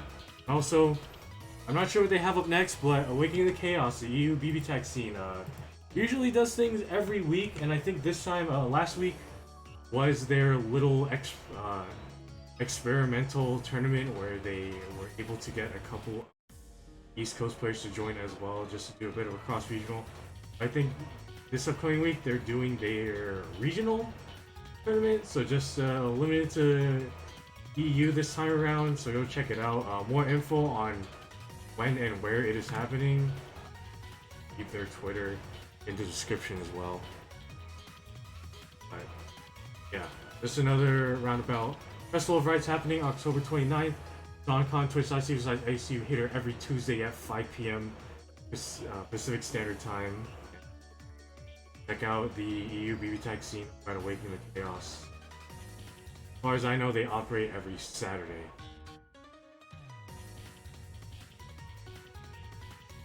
And, you know, since I'm here, have you all done the match arena yet? Are there any codes left? Are we still screaming on the inside? We're panicking. Okay, so we are still screaming on the inside. But hey, if you're feeling generous to donate, there are a multitude of ways to do so. But if you do want something, a little something for your troubles, manga provided by Kite Books is in the marketplace digitally, with works such as Lone Life in Another World, Yakuza Sad Babysitting, Welcome to the Outcast Restaurant, Shit Asking Ryuki Saki-san, My Dad's Queen of All VTubers, and Uzumate Our Mate is Way Too Annoying. There's a myriad of options. Please support Kite Books. They've been supporting us even before rollback, and ever since we started doing these online tournaments. So please show them some love. Maybe pick up a physical copy too. This is a threat. But yeah, show them some love, and if those codes show up, you will get dessert tonight. Dessert tonight is it's still apple pie. Is it apple pie still? Yes. Come on, I want strawberry cheesecake. Well, too bad. That's what Sienna's making tonight, and that's what you're getting. If you don't want it, there's extra vegetables. Someone didn't eat enough. Who didn't eat their vegetables? I'm gonna bad say children. We all know who the bad children are. Another reminder. I will try and make this a weekly thing, but Making Sense of the Chaos, a VOD review will happen at around 1 p.m. every Thursday, hopefully, where we will just go over tonight's events and just try and pick the brains and do a little bit of more a bit of a casual commentary, but still trying to learn, make it a learning experience on what the hell happened during the events that will unfold for the rest of the night. So be there, make sure you do your homework, don't show up late, and yeah, it'll hopefully be a good time. Considering who's hosting it, I'm positive it's gonna be a good time. It's happening here. I will be. If anyone would like to join me, it's more than welcome. Let me know ahead of time, but this is a solo operation as far as I know. With that being said, though, it's gonna be a great solo operation and always fun to see some of the. It gives everybody a chance to see the action that they may have missed today. Some people I know tend to tune in a little late, so they'll be able to watch all of it. More or less. And it's also another way for folks to catch in on what happened tonight, but weren't able to make it, because I know, especially for folks on the East Coast, we start pretty late. Like starts for us at 6 p.m., which is comparatively early to the rest of what WNF does sometimes, but I know for the East Coast it starts at 9 p.m. and that is quite a hurdle for some people, because they usually end close to midnight. But yeah, another reminder. Yeah, Making Sense of the Chaos, a VOD review will be happening tomorrow at 1 p.m. Pacific Standard Time. So, want to show up, learn a thing or two, and maybe rewatch or watch for the first time tonight's events. Come around. Yes, we're always welcoming everybody who loves to watch BBTAG and who wants to learn BBTAG. It's a very fun BBTAG land here. We welcome everybody.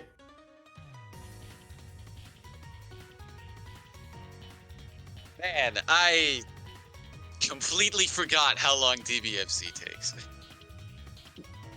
Fucking kill me! I forgot. Because It didn't register in my mind because Deku's had to go play DBFZ. We don't have DBFZ for WNF. Is he playing at his local again? What a champ if he is. I wouldn't I be feel surprised like at this point. I feel like he is. But whatever the case may be, it didn't register that he said DBFZ until like 5 minutes after, and I'm like, yeah, okay. Oh boy. Yeah, we definitely have to end on a. Well, that is who we're waiting on, right? Deku is playing against Crow, then we have Mystery Racer playing against Totally Drew, and the winner of that will face out Jerry. And our winners finals all set. So Well, we do have the results of Mystery Racer and Totally True. So who won that? Racer wins 3-1. Oh wow, there we go.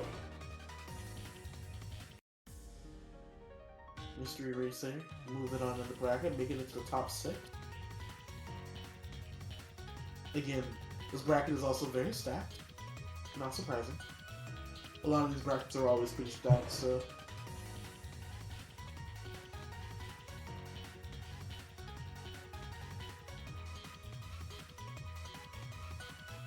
However, with that being said, we're looking at the team, looking at the spread. It's going to be Gatorade, who seems to be rocking his main team throughout the tournament. So that's going to be, wow, how am I doing that? Naoto and Akatsuki. Then True Care.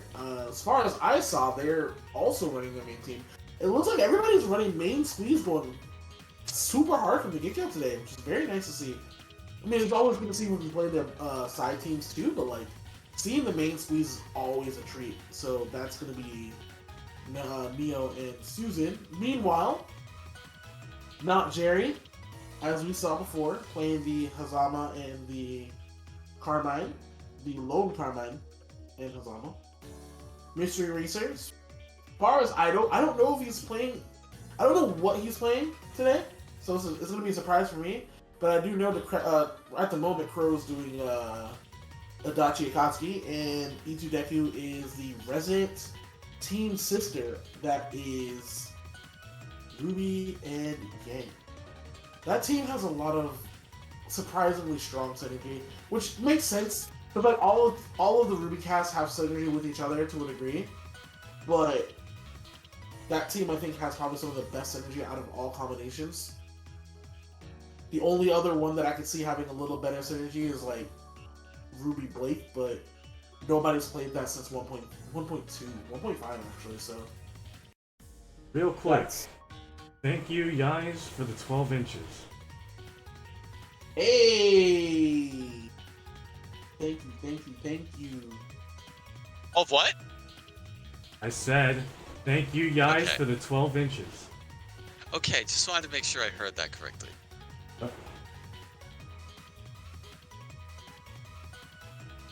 But yeah, looking at the spread, we got quite the top 6 to round out this tournament with. And a lot of interesting action because a lot of these people playing are ridiculous in a sense. Not like the sense of like how good they are because they're all really good players, but like in the sense of how their decision making goes through processing. That did not sound right at all, but like their decision making in certain situations are very either, you know what, balls to the wall, or it's just kind of like, you know, that's what you would expect. I mean, And they kind of like. Shinju, my main question to you is, do you expect any BBTAG play to have any form of rational thinking? I mean, you're not wrong. Get ready. You're not wrong. Because it's all about who can make the better PB&J, right? Like, who can get the sandwich set up faster, you know? Who's got the better spread? Who's got the better jam?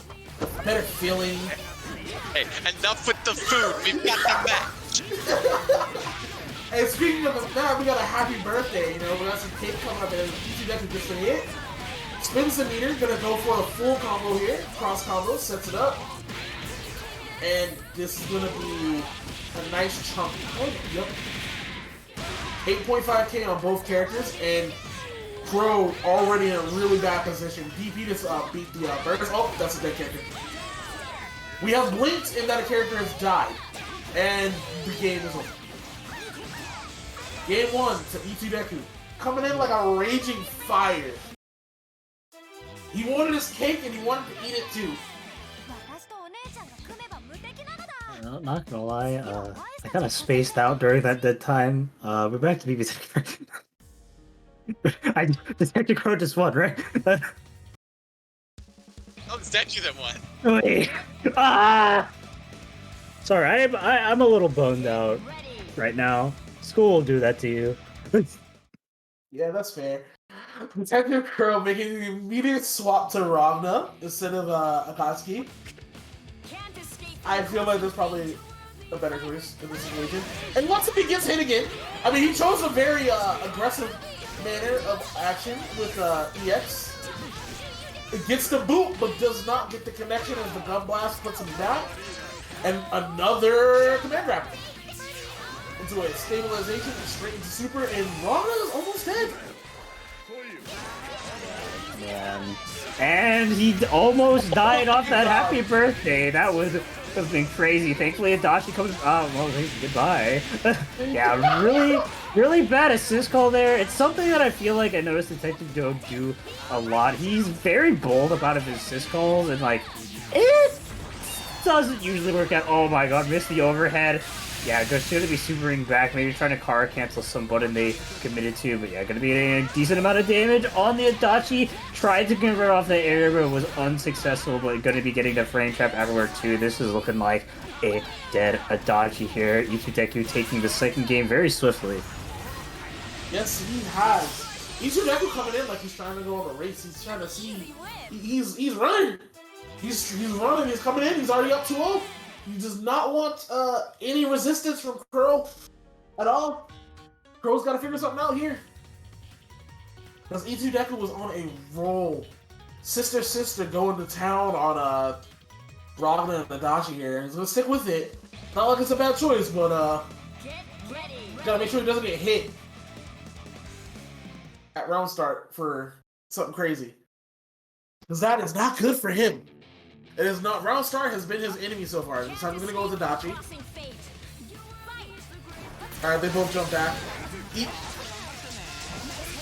Oh my god. Patience from Deku. Gets the hit. Jumps over the command grab this time. Good job. Starting to make some adjustments.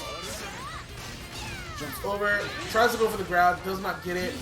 Gets TRM for his troubles here. And Gang able to get the side swap. Oh.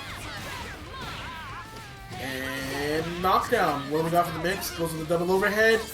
Goes with that. And able to get out of the situation, but stuck in this corner. Deku not letting his prey out at all. Feasting alive onto this Adachi. Adachi gets hit. Burst. Good timing on the burst. Tries to catch something there, but not able to get anything going. But at this point in time, again, put into another sandwich. No. Oh my god. That sequence. Yeah, that was, unfortunately, just based off, like, I guess the physics there, I think E2 Deku wasn't expecting Ragnar to be in that position and got him pushed a little bit too far, but nonetheless, still going to be getting a kill off this grab situation and going to be leaving them with the Adachi, and the Adachi gone. And done. Deku swept rather quickly as E2 runs away with that. Rather quickly. That was that was fast. He just didn't let him play the game. That's all I can say. He took him and put him in the corner and told him he had to sit there for 3 matches. That was it.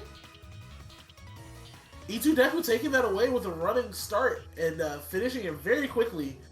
As we now get Not Jerry and Mystery Racer coming in. And Mystery Racer is sporting Hilda Seth. Anybody who keeps up with the competitive scene knows that Hilda is considered probably one of the best characters in the game, if not the best one in Japan and over there. Meanwhile, she is considered a good character over here, but not necessarily the best. So it's very interesting to see her pop up because we have a lot of people who are very adamant that she is amazing, and she is very good, I will say. Especially paired with Seth. This team, if played properly, technically has no holes in their offense. Very high execution, but it's very deadly because once they get going, it's very hard to stop them. But at the same time, Not Jerry is playing a team that actually does have a lot of tools and options to deal with said team, and their buttons are fast enough to deal with a lot of the stuff that Hilda can provide on the screen, especially with Seth as well. So we'll see how it goes. It goes with Jerry getting a happy birthday at the start, and Seth starting to take a beating already. Not able to get the clinch there, but getting a trade with Hilda's assist and Cosmo's assist. Yep. Gets hit for his shovels, but nothing there. Good DP. Because that DP can actually reach both situations there, and that actually might be a dead set. Cross raid, no meter. Cross raid here. Okay, we're gonna bring in the Hilda and immediately going to be getting the toast tap here. Yeah. DP'd out of what was looking to be an unblockable scenario there. And Hilda with only level 2 resonance still gonna be a bit of a threat. Well, she's gonna be kind of putting a stop here with this Bloodhouse, but nonetheless, still can get some decent things going, but it's going to be quite the hill to climb here. Okay, blocked the cross-up, but couldn't quite block on the anti-jump low, and this should be it here, I think, with a cross raid. No, doesn't even need it, yeah. No, not Jerry! Proving that he knows his character's damage better than I do, because I thought he needed a cross raid there. You know, Hazma doesn't have bad damage. That's pretty solid damage. Plus, especially with the way that his hits work, I think scaling is in his favor. And scaling is pretty solid. The way that this character works in terms of like how many hits he actually does per combo is very interesting. He can get a decent amount of damage out. He's always getting around 6 to 7k per combo, so it's very nice. But takes game 1 very convincingly. Clearly seems to know the matchup very well. Did not let Hilda do anything at all. And Seth was just a knockout there, so. Here we go, game 2. We'll see how it starts. Both respecting each other. Jump in. Jumps behind the Hilda. Gonna get the hit on the Hilda. Not gonna be able to get punished from the Seth. Good blocking there. Not letting the Hilda set up the Seth do anything. He's gonna be able to get the punish on that. That's gonna hurt. Tries to go for that. Already 8k. Seth is already almost dead.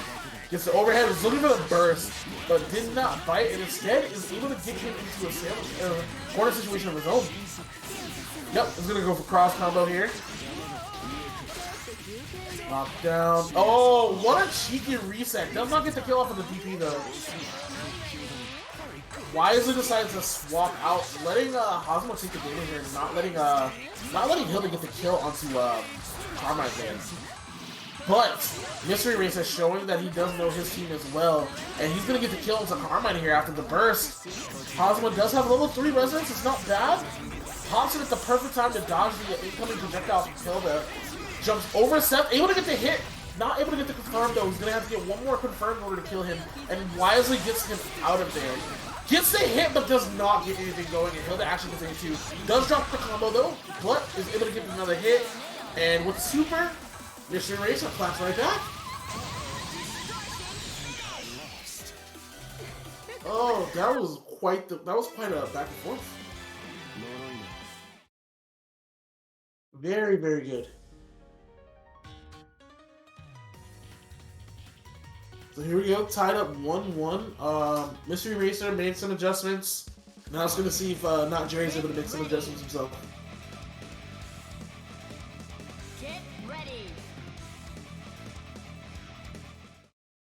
What are you thinking about all this? I want to see who, I want to see who's able to take it. It's been pretty much whoever takes the initiative first gets it in the long run. Both guys, you gotta watch your toes there. Swaps is not able to get the punish, but Hilda, with her 5P being so good, able to give him some setup, just unblockable there. And Seth is set up in this situation. Not able to punish because he was too far away. With patience. Blocks. Does not block the double overhead though. spins the meter to open up the Hazama, knockdown from the 5C. Sandwich situation, burst coming, not able to swap.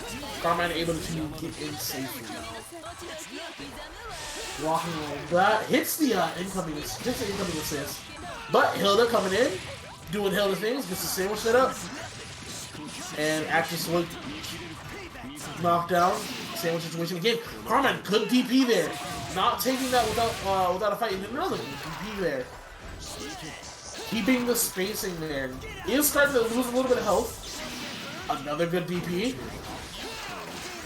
Swaps into Hazama, gets unblockable. One touch situation here for Seth. Gotta be careful. Yeah, trying to super through that situation there, but not quite finding the right gap to. Just was able to block on time. I mean, this team puts you in such heavy block stun that even going for like a super like that can prove like not as effective, just because like it's just frankly like the super just doesn't come out in time. And yeah, we kind of just saw it show up right there as Sirius are taking the second game, or the second game. Third game, God. He took his second game. His second game, yeah. Good game. It's 2-1 in Mr. Eraser's favor. So we'll see how it goes for game 3. Lord knows there's a lot that could happen. But what we will see happen, we don't know. BBTAG is unpredictable like that. Crazy, crazy I know.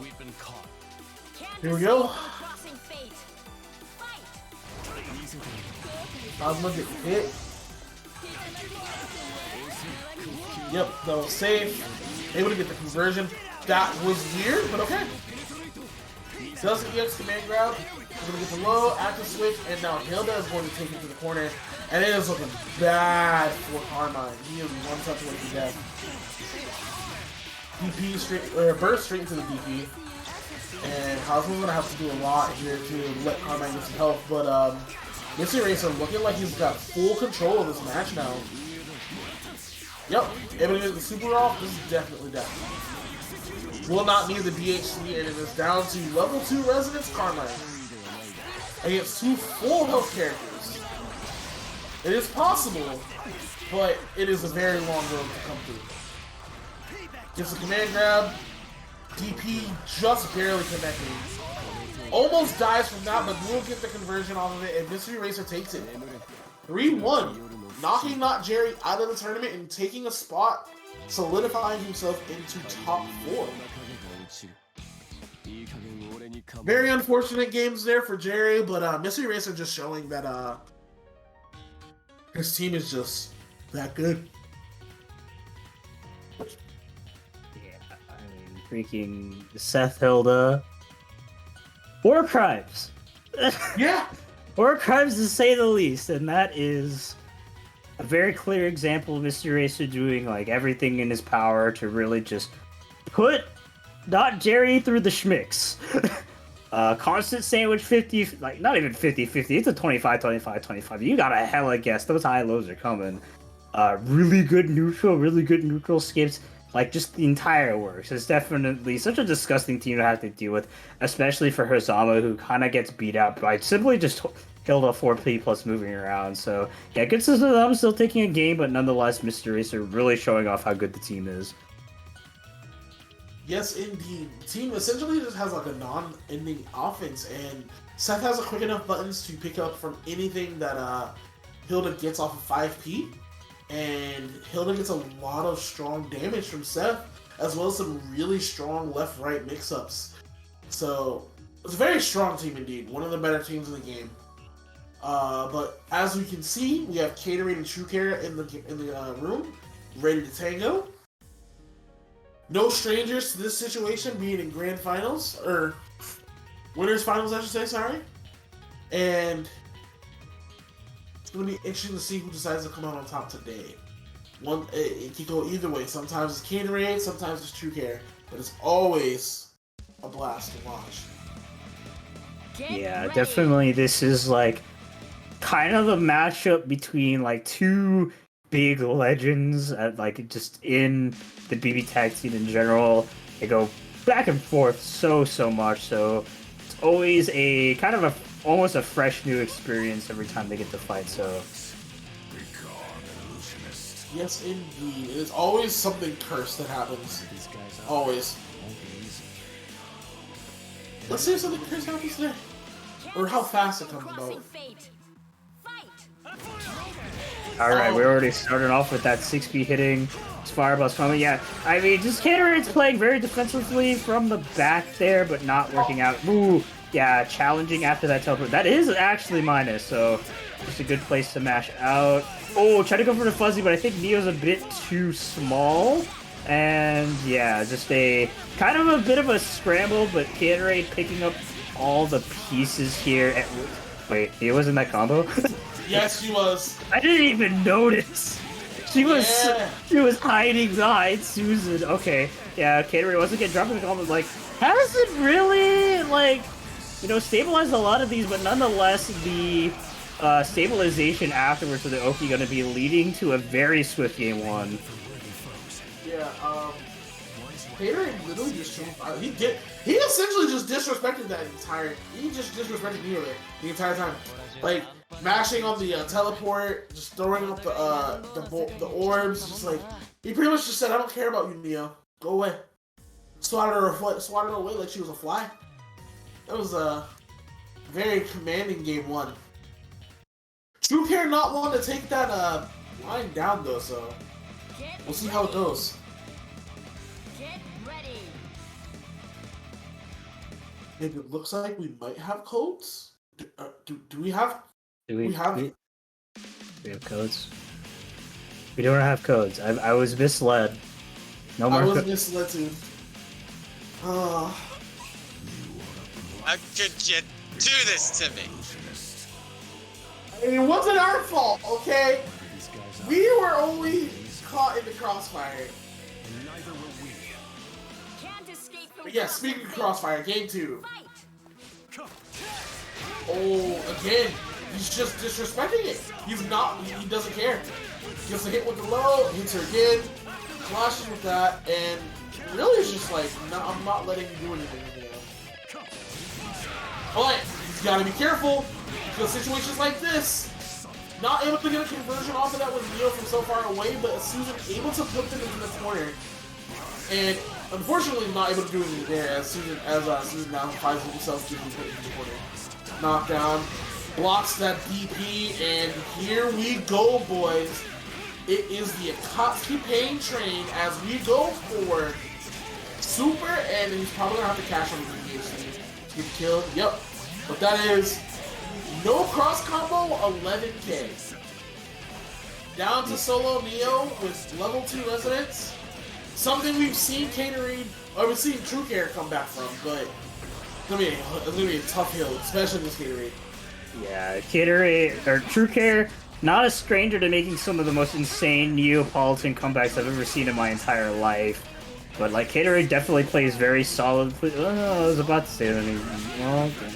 Never mind. He makes me change what I want to say at every instance because like the drop to combo was like, oh man, and then he picks it back up again, and then he wakes up with the C Tatsu once again, doing some crazy stuff here. Looking quite low, but so is this Akatsuki, and yeah, hit the parry a little bit too early, and there he goes. Uh-oh, here we go. This is what we've seen from True Care. And goodbye. Yep. Again, Gatorade just does not care. He's like, you're gonna kill me? I'm gonna grab you. I'm gonna disrespect you. If you can kill me in 2 hits, do it. I beg you, do it. That's what he's saying. And Gatorade goes up 2-0 right now. Really just trying to keep his foot down on the neck and not letting True Care get anything going. Making Susan has been a non-factor so far. Outside that one happy birthday situation that he was able to get him in the corner, Susan's done nothing. Get ready. It's gonna be very interesting to see if he can get this going in his favor again. But right now, it is not looking good. Game 3. No, 4. Wait, 3? 3. Yeah, 3. Yeah, It's Gatorade. 3. Yeah, I can't count either. And speaking of not counting, we can count on that now to 4P getting the hit on Neo, but this time it looks like Susan's got the keys to the pain train. So, what a challenge! He really just does not want to be bogged down. He's hitting the Neo. Yep, that clash. The DP, but not good enough. And this is not looking good. One more touch and doesn't do it. Oh, wow. Koski. Ooh, don't know what that 5C was for. Maybe trying to do a EX Fireball, but just couldn't quite get it out in time. But yeah, this is the best True Care has looked this entire set. And yeah, baits the DP in the middle of that Grand Viper as well, sniffing out kind of Gatorade's tendencies there.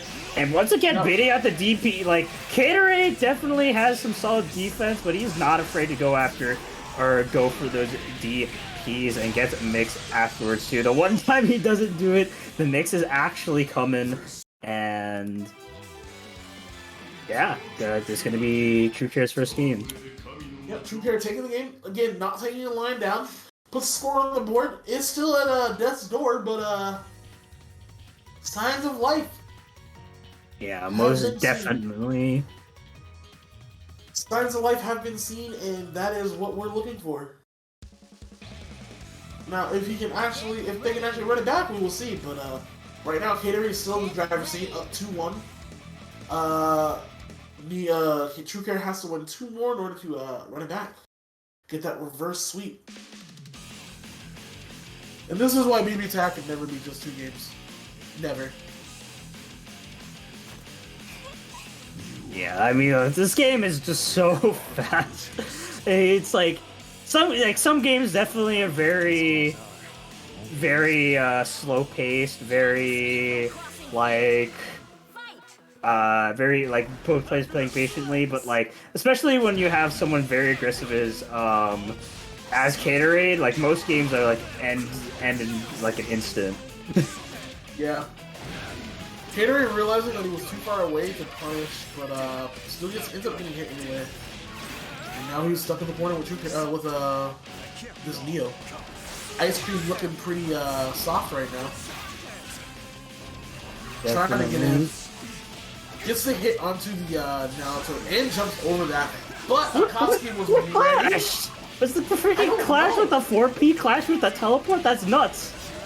Okay, yeah, using that 5 EDB opportunity to safely swap in that Kurogane, but unfortunately gets hit by that 5P.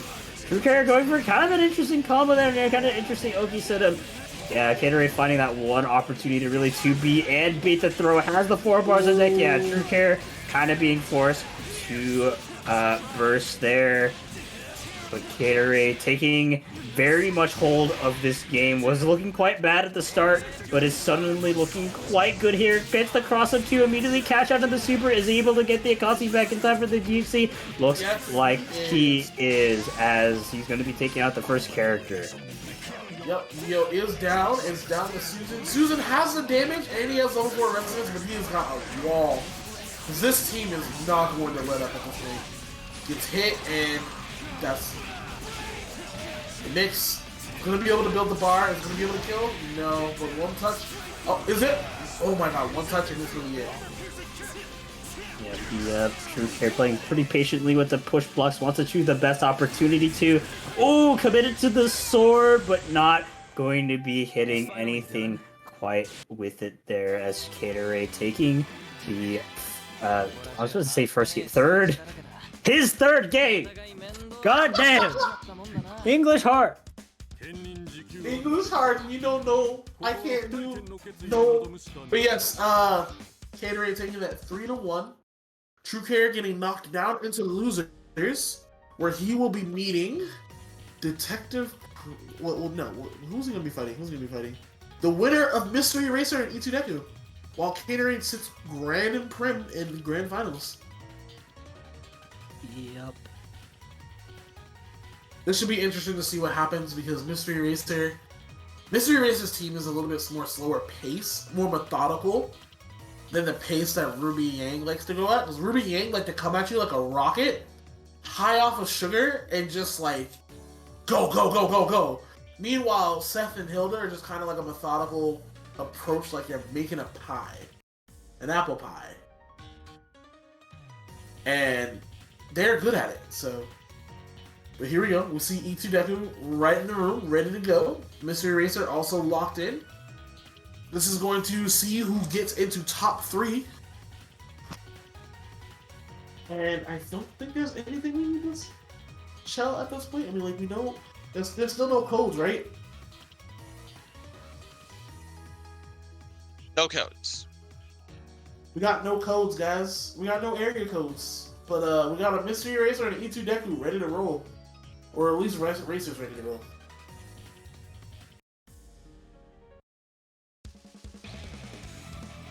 And, yep, it's going to be the same teams we've seen from both of them.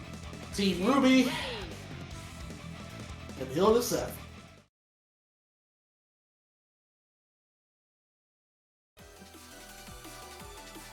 It'll be very interesting to see how this goes. Swapped colors. It was icy blue last time, now it was nice and black and white. Can't escape from crossing fate. Where's that purple? I don't know. Anyways, You think I remembered either? I don't know. and here comes the sandwich. Yep, Yang 5B. We're talking about getting into a situation like that, just armored. Good DP, but unfortunately not good enough. As Ruby is about to put you into a hurt. Yeah. Okay. One touch, gets the low. I didn't even see where that was. After the switch, EX does try to swap again, but DB beats the right side. Jump over and gets a happy birthday here.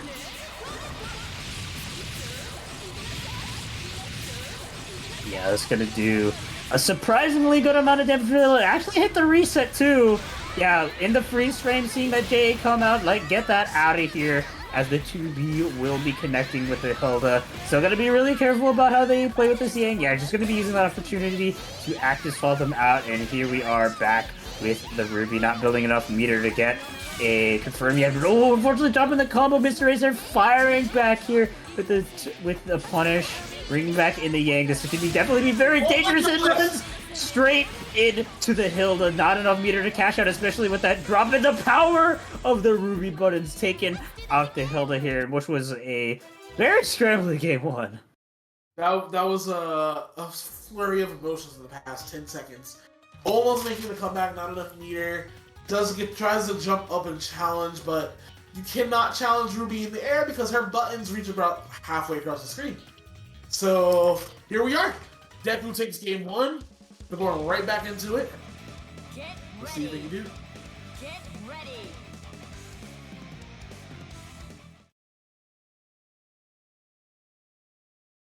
Yeah. Be very interesting to see how Can't Mystery escape from Racer crossing does fate. any adjustments here. Fight. Yep, just jumps over. Can't hit me if you can't reach me. Keep turning the sandwich and gets a hit off of the confirm of the board. Sandwich situation, let's go. Gotta hold those. Ooh, yeah, just Almost. armor straight through everything. And that, that is like kind of the one thing like Yang does have in this matchup. Sometimes you can just really catch them off guard and be like, I'm just gonna armor through your mix. Not something you necessarily want to rely on, but it is something you can use to catch them off guard. Oh my god, the reset. Oh my God. yeah, very good. I mean, yeah, that command grab also. Well, it is an anti-air command grab, so it's just going to be taking him out here. Seth Hilda looking quite low on Mystery Society hits the 2A, but just no conversion, just going to be allowing a DP out, and here comes another sandwich. Yep. I hope you like your sandwiches nice and full, because that's what he was going for. Unable to finish the combo though. Now he's caught in a situation with a rock in a hard place. Has to be very careful. Oh, jumps over the DP. That's huge. He's got 4 meter, and he's gonna be able to get a kill here. This Yang is gonna die. Yep, just off one DP interaction, but this is still definitely looking quite decent here for Ruby. Just needs one touch on both characters. It's just a matter of really just navigating around this team and finding that one touch, because like, while you don't have assist yet, you just have to deal with this BS. Yep, you gotta deal with it, but you have to deal with it first. Can't deal with it, you're not gonna get that one hit. Does get the hit though onto the Seth there, and gets the gun blast! The unexpected regular gun blast comes through, and Deku runs away with another game, taking it 2-0 so far. Putting Mystery Detective Crow actually, sorry, or Mystery Racer onto the brink here. It is quite the spectacle at the moment as Deku's ready to go. Mystery Racer taking a moment to probably breathe, reorganize themselves, probably try to make sure they restructure their game plan, but again, Deku just looking ready. Get ready. From what I've seen from his E2 Deku's matches so far, like his overwhelming aggression has been super hard for a lot of people to navigate around properly and deal with. And I mean, Mr. Racer doing a decently good job here, but mostly just by putting him in more like threatening situations, just trying to navigate around the yank. But still, like when he's on the defense, kind of on the back foot, he is struggling a good amount. This is true, but like right now, he's got the combos. He'll get the knockdown with the 5Z. Same situation. And just no fear. Look at this man. He says like, you have the mix, but I have the armor. And I also have mix as he sets up the sandwich here. Base the DP and will not have the meter to kill, but it's gonna hurt. 7.8k. Goes a double overhead, blocks it, gets the hit onto him, but not able to get a pickup. And unfortunately, not blocking as Seth dies. DP out. Here comes plus frames, or reset, I should say. And then super into resonance. Looking for something there. Trying to get that chip. But gets grabbed for his shovels, and here comes Yang. Yep, actually going to be spending some of that cash. They wanted to go into a CC, but just not enough time to do so. Yeah, this Yang in the one-touch situation, going to be raw tagging over into the Ruby. Even though she got hit on the way in, definitely, I think, a good trade. Considering just, like, kind of how low Hilda's damage up. I don't, never mind about that, not bringing the Yang part. Almost was a conversion, but nothing there. Again, almost another conversion with the overhead, but nothing there. Yeah, and E2 Deku playing super risky here with the Yang. No fear at all. I was really surprised. Oh my god! Are you kidding me? With the firecracker, able to clip the toes of the one and only Hilda, going to be taking it over Mystery Racer here in what was a felt like very long, drawn out, but nonetheless a good 3-0 victory here. 3-0 victory indeed for E2 Deku as they will move on to go fight True Care, where True Care is going to be looking to get that run back against Gatorade. Deku was also going to be looking to get that win to fight Gatorade. I think for the first time? I'm not sure.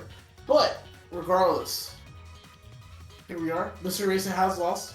A valiant effort, but to no avail. Did a fantastic job. We'll be losing out on 4th. We're technically around that area. But yeah. Here we go.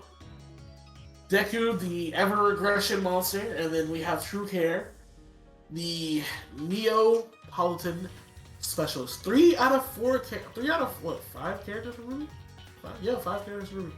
3 out of 5 characters from Ruby on the screen at the same time. It's gonna be a good time. It'll be very interesting. E2 Deku has been on some wild stuff, to say the least. He's been playing absolutely out of his mind, which is not too surprising coming from him. Definitely, like we've always been saying earlier, like very very aggressive, very hard to really kind of predict player, and it's been like, especially since he hasn't played in a while, like it's been people have been very slow to adapt to him. But going up against True Care, one of the greats, is going to be a very hard fought battle for sure. Yes, indeed.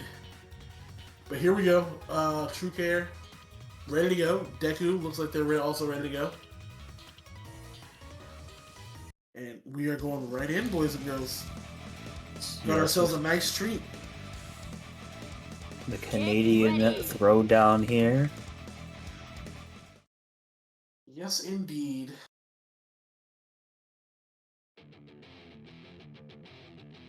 Here we go. Nice little Riverside action. Neo, Yang, Ruby, and Susan. Let's go. Game one. Gets the hit onto Ruby there. Very interesting. Firecracker hitting onto Susan. Immediate burst. Does not want to get put into any kind of situation. Blocks the both sides. Okay. 5C seems to be the option here. Does not what? That was a based on how it looked, it was just like Ruby somehow managed to navigate around the Susanoo JB with a 5C, which was impressive. Yes, it was very good. Gets from downtown. Looks for the main burst, but nothing there.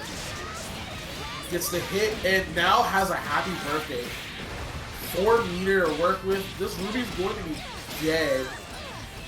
And then knockdown situation for the Yang as they come for the incoming. Has to respect it, but able to get this reset. Unfortunately, nothing there as Susan has come to play. And here we go. Burn activated.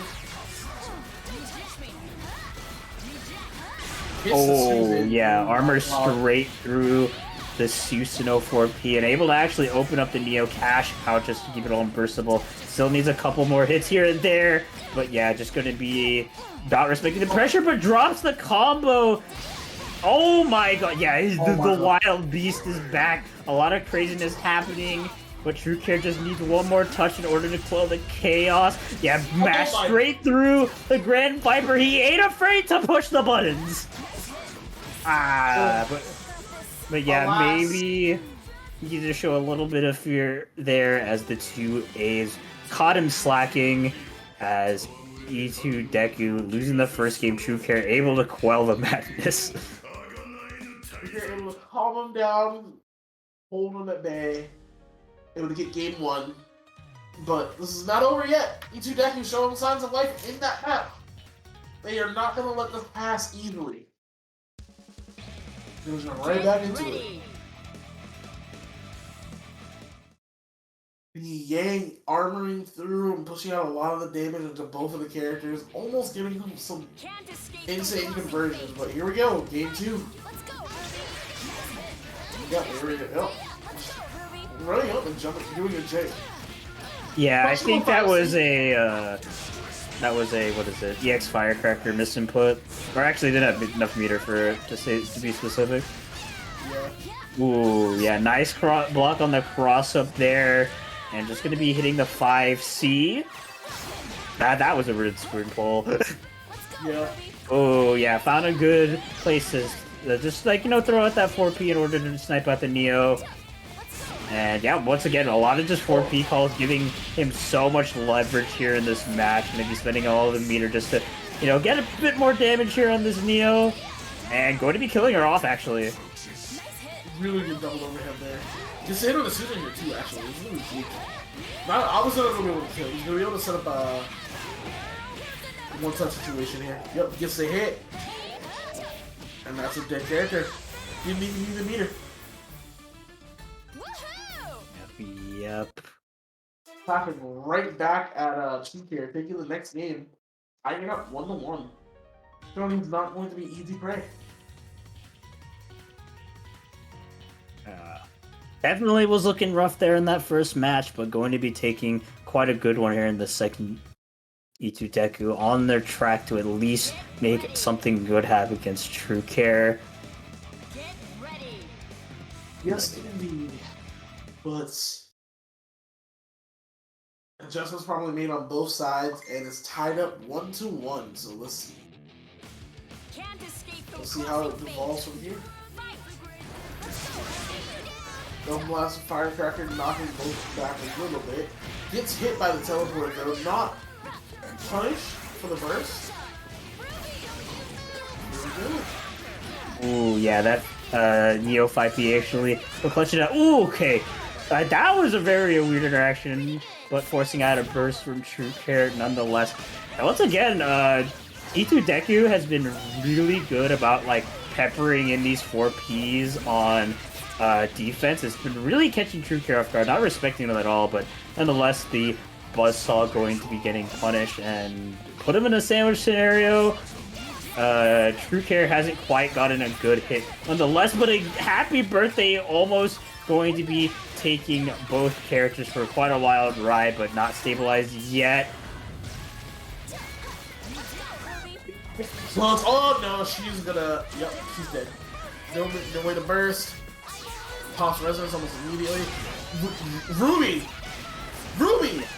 Yeah, one of the few characters that doesn't have to like commit to a like DP to get out of the situation. The double-sided button really clutching it out, and yeah, I mean, True Care gotta be really careful here. He's threatening an Astral. Is he going to be able to get it? Yes, and it's going to be able to connect, and just like that, despite, you know, E2 Deck losing the character relatively early, just the power of the resonance and just a very good calls on the defense going to be allowing him to take a game 2.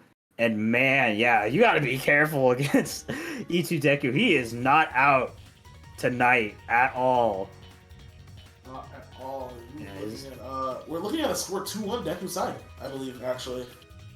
Yes, just off that Astral.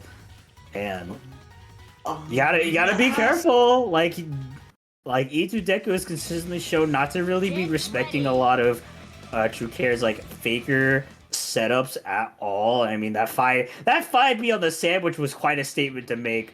After Resonance of all things, like, man, he's in it. He's ready for the action. Immediate crossover, anti-air 2B, but not able to get anything going there. Trying to go for the another air. Ooh, looking for something there, but nothing there. Good 2B. Trying to do it again, but this time getting caught by the assist. And Susan set up in a corner, going for the double overhead, blocking both. Again, same thing as last time. Just runs up and does the 2B. Knockdown to the corner. Command grab. Yep. Completely safe. You have to burst there. Don't really have much of a choice. Susan has the health to eat, so... Okay. Ooh, yeah, committed the sword super, but kept it all safe by just simply jumping over it. Not quite going to be a dead Susanoo just yet, but True Care clearly put on the back foot here. What is this combo? Almost quite stabilized into some crazy mix, but oh, unfortunately, the Grand Viper whiffing, but the dive kick, not True Care coming in with a low health Neo and a full health Yang to have to deal with. Here we go. We call our resonance, and True Care is still on the offensive. Oh my, what a backdash! Like, that is absolutely crazy there, but unfortunately a lot of the resonance being wasted out. Really surprised about swapping the Neo, but it's working out here. Able to hit the air to air, slowly willing away at this Yang's health, and hits the fuzzy too, but hits the reset, but no super coming out from E2 Deku here. Could have been an opportunity to seal out the game, but going to be taking the L here as True Care able to keep it in and take their second game. Now we're tied up 2-2. Honestly, this could go either way. Like, this could literally go anyway. Like, this is kind of crazy. Hey, True Care showing some great adaptability. Like, the way that he's dealing with the Yang buttons towards the end of that was fantastic. A little sketchy, but you know, got the job done. And Deku, Deku was just playing like Deku. Get Like, ready. that's all you can really say. It's really gonna come down to who can apply the most pressure first. Can't escape from That's crossing fate. how both players play. Fight. Both jump back, call 4P or 6P. Ooh, okay, yeah, sniping out, like, kind of realizing that he's just throwing firecrackers too far and just able to, like, kind of space it out. Nice block on the cross-up. Not gonna actually be activating cross-combo here either, but we are back kind of in the sandwich situation. Gets hit by the 2As, but E2 Deku ready for the burst. Tried to mash out, but this Susanoo putting a stop to that. This is a very big stop for that. Using that to, again, another very interesting choice to use for Oki there. Does get the hit. Oh my god. Yeah, Perfectly very good. timed. Oh, yeah, actually, that was something I don't think E2 Deku was expecting, actually. I didn't even expect that. That was ridiculous. Yeah, spending some meter, getting a very fancy side swap combo. Actually, using the opportunity to bring in the Susanoo. Definitely the higher health of the two characters, so respected. Oh, yeah, just maneuvered right over the shoulder tackle and was just able to hit out the Susanoo as well. Sets up the sandwich, put a good block on it.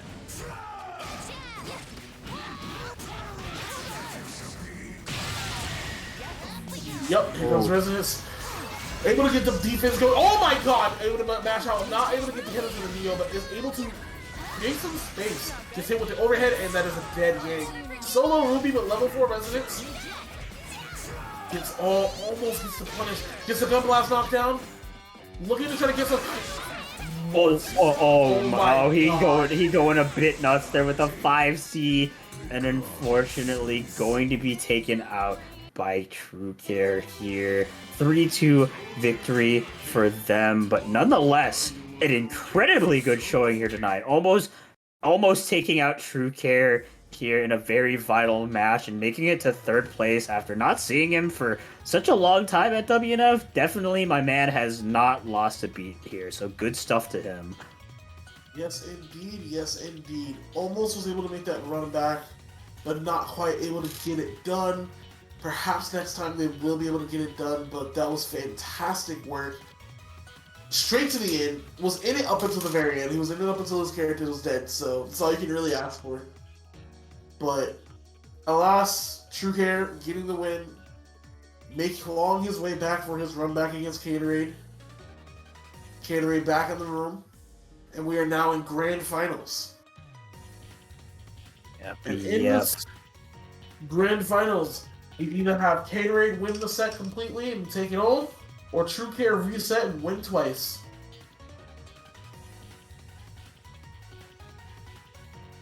Another one. But yes, like you were saying, we do have a Macarena. There are no codes still to my knowledge, but there's still plenty of ways to donate. You can donate in your own money if you do so inclined, or you can get some of the merch that's there, like Yakuza's Guide to Babysitting, or any of the other light novels or manga, which some of them do have anime. Yakuza's Guide to Babysitting had a fantastic anime last season. Definitely worth checking it out. The WNF has been helped by Chitin Books for quite some time now, since before I started helping them guys out with commentating. So anything you decide you can do, that's more than welcome. Like, just, if you can, do so. If you can't, it's okay.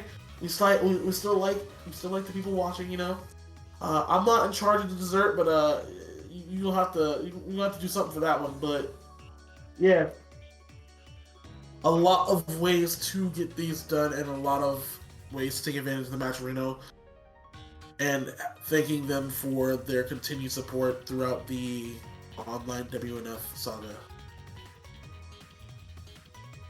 Can I just say shoutouts to Orax for contributing $12.11 to the Maturino? Shout out indeed. Thank you very much for the contribution.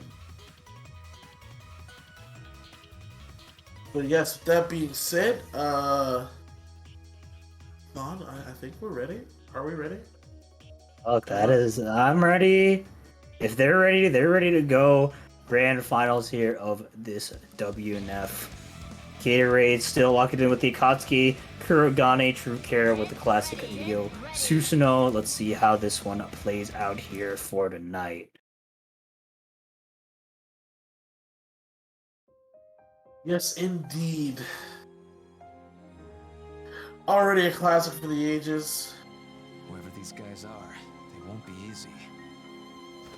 And one thing that I will say is that Gatorade is always rock. Both of them have always usually used original colors. That is not true for True Care. Not true for True Care at all. True Care swaps it up, but right now they're both using original colors. And Harry on the incoming. What?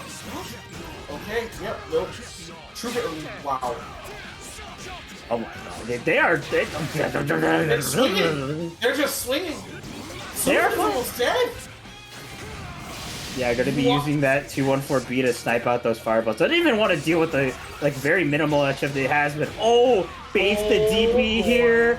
Doesn't have enough meter to make this smoothly fatal. Still gonna be going for it anyways, I think. Okay, just wants the Neo. Yeah, that's fair. Neo is pretty insane. Yep. And that is a dead Akatsuki, but who needs a dead Akatsuki when you got a Naruto that's alive and prim until he gets hit in the face by Susan. Susan dragging you coast to coast. A respectable 7.9k. Very interesting choice there.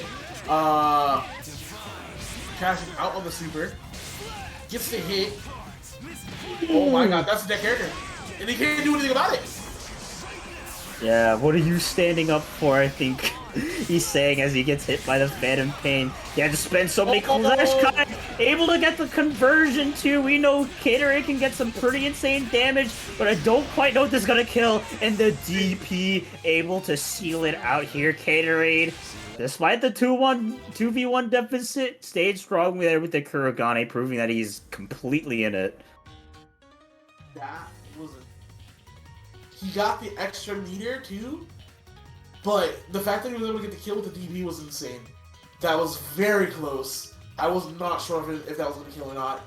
But Gatorade coming out on top of that situation, despite being down, despite the erratic way that started too, and going up 1-0 on True Care. True Care, gotta be careful here. Got a little bit of wiggling room, but not a lot. These guys Yep. I mean, we've seen time and time again just how cracked Gatorade's Kurogane there, and if that wasn't the perfect showcase of why you should fear this man when he's on the character, I don't know what will. Very true. That was wow. He was seeing no matter what. And wow. Oh yeah. They just Oh my god! He hit the donut blockable. He said, he says, unblockable? I've never heard of it. I can block that, that's fine. Trying to get the pickup, not there. Good pokes. Stagger pressure. Almost giving the happy birthday, but waiting it out. Neo getting the hit, able to get the pickup. I'm gonna probably drag him all over the corner. This is the open gonna be after this combo finish. Drops the combo, unfortunately. Gets the hit. Blocks it. This is gonna hurt. Had to burst out of the situation here. Not going to be spending all sticks of butter, but nonetheless, still going to be getting quite a nice chunk of damage. 8.1k. Hits the cross up too, and this should be spelling doom, I think, here for Neo. Maybe. Yeah. No, yeah. Yeah, that's definitely taking them out. Yep, both characters have good damage, so it's going to take them out for sure. Able to come in. Good block. Have to be careful. Both sides kind of testing the waters with each other, swinging a little bit here and there. Akatsuki just kind of swinging at him. Nothing there. Good push block to get out of the situation, but not really able to get out of the corner safely. Oh, tries to jump back and gets hit for his trouble. This is huge. Can he get the kill? Oh no, he's going over the same situation here. Block it once, can't block it again though. Unblockable proving to be worth its salt and gold. As Gatorade goes match point. Gatorade looks like he's trying to go home. Trying to get to the kitchen, get some apple pie. Yep.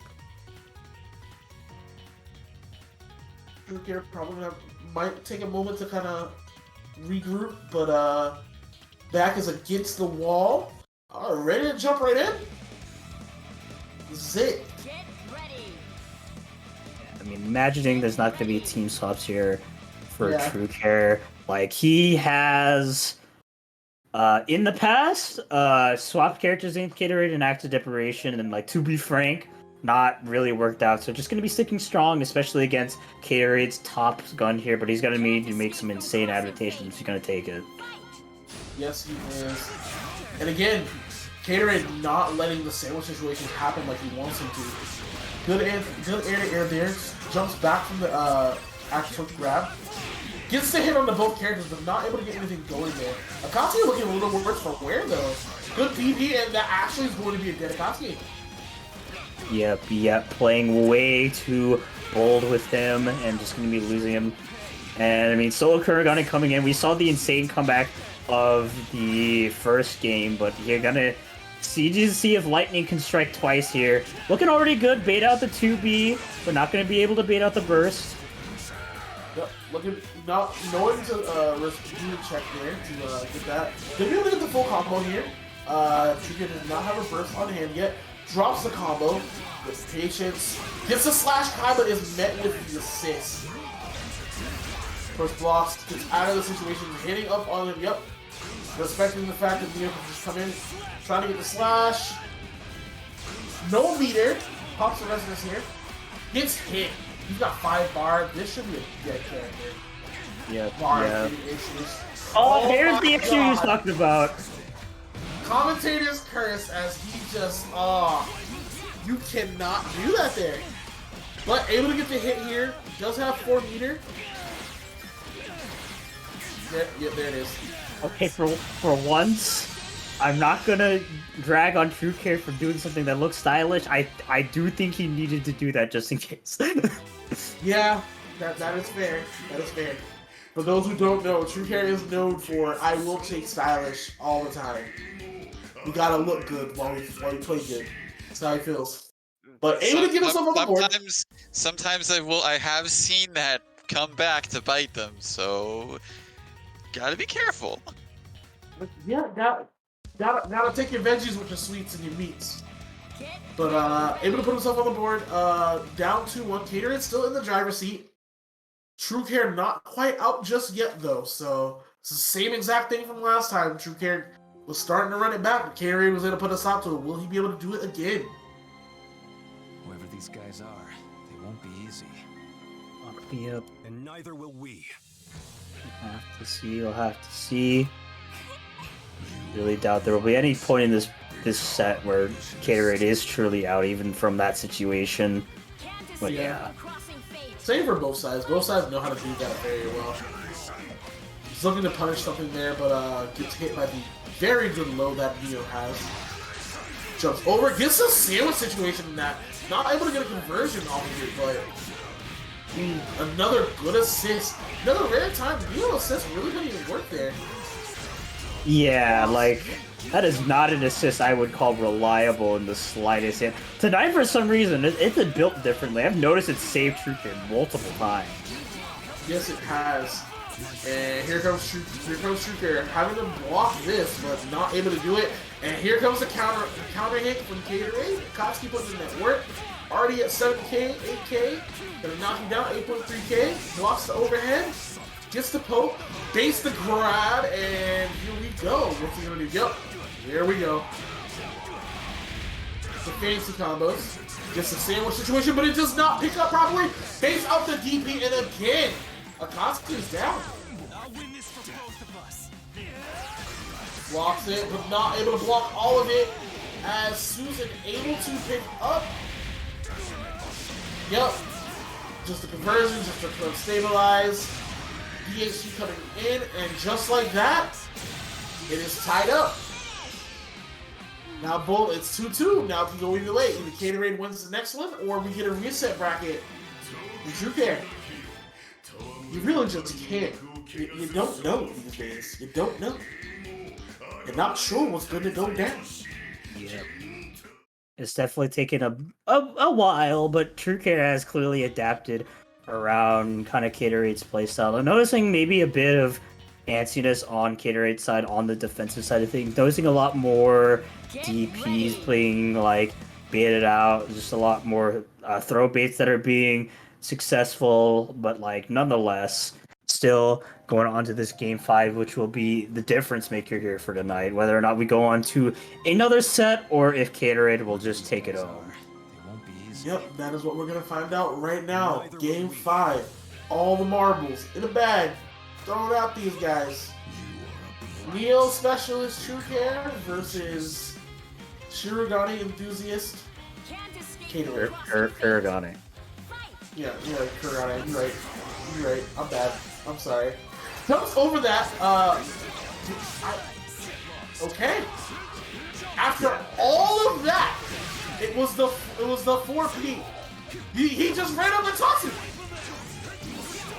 Push blocks at the perfect time to get away from the unblockable. Gets over the jump. Gets over that. Susan already in a really bad spot. Have to kind of choose what you want here. Yeah. Oh, okay. Was really bold not to burst out there. Yeah, gonna be hitting the Divine Masher on that bad active swap. Oh my god, DPs twice straight again, giving True Care and a little bit of advantage here. Oh, hits a low, but jumps straight over the command grab. True Care wasting a lot of meter off that and using that opportunity to swap over back into the Akatsuki. Vitatsu coming out. Vitatsu once more and hits the grab here. True Care looking quite low, and I think this combo is going to kill them and maybe end their run tonight, assuming there's no drops. And oh my god, the magic pixel! It's the pixel. Gets the hit. Is that happy birthday? That's a happy birthday. Yeah, not dead. Probably, yeah. But going to be good damage on both characters. True Care given literally the grace of God with the pixel to end it all. Can he make perfect use of it? No, the cross up. 4P going to be taking him out here in a valiantly fought battle tonight, but nonetheless, True Care going to be inching it out here. 3-2 victory for them, and we'll be taking BBTAG Online Edition episode 39. Yeah, that was a very close game 5. True Care almost getting the run back, but unfortunately they did not get it, and True Care will be bowing down to second place, as Karen is once again your champion. Naoto and Akatsuki putting in that work. Yep. Definitely a great showing to them tonight.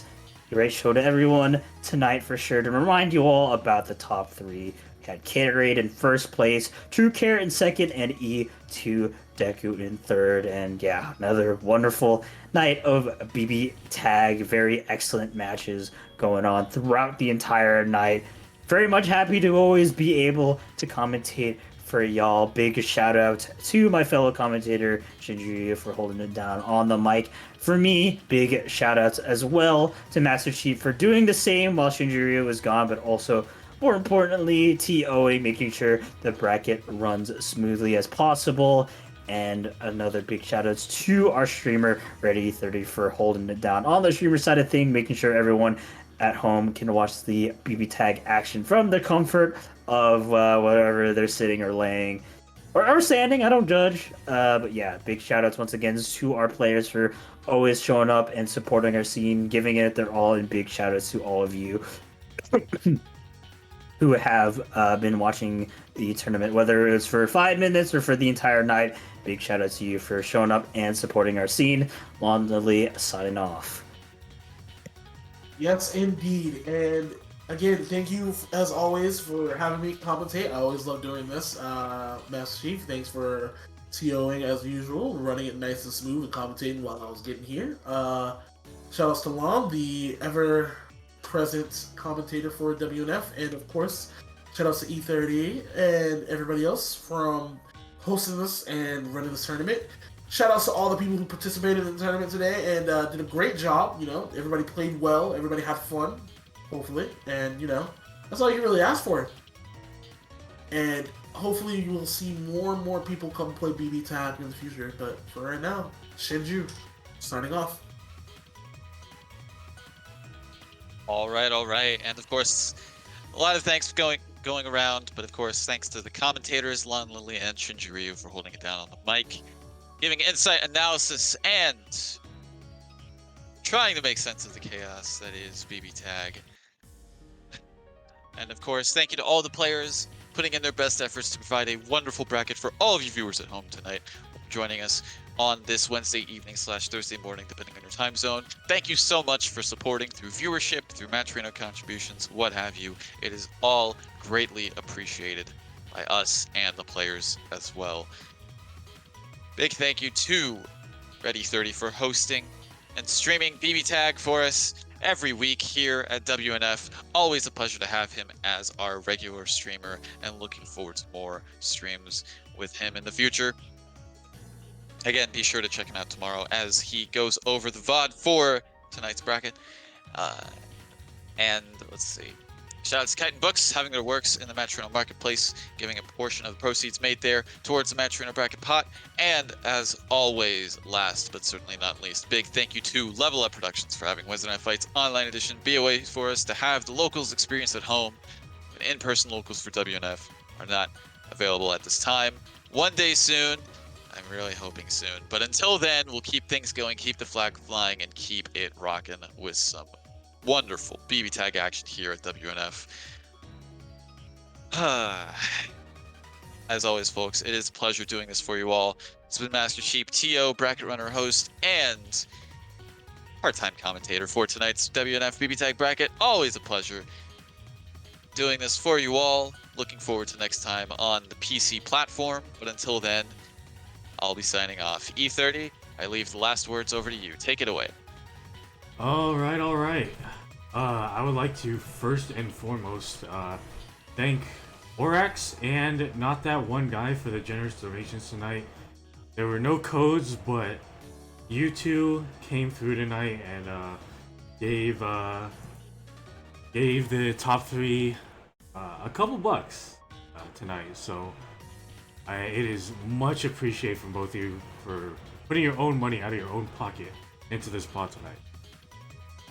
But, as per usual, thank you to our commentators, yes, all three of you, for holding it down on the mic. Thank you to Master Chief for making sure this bracket ran as smoothly as possible.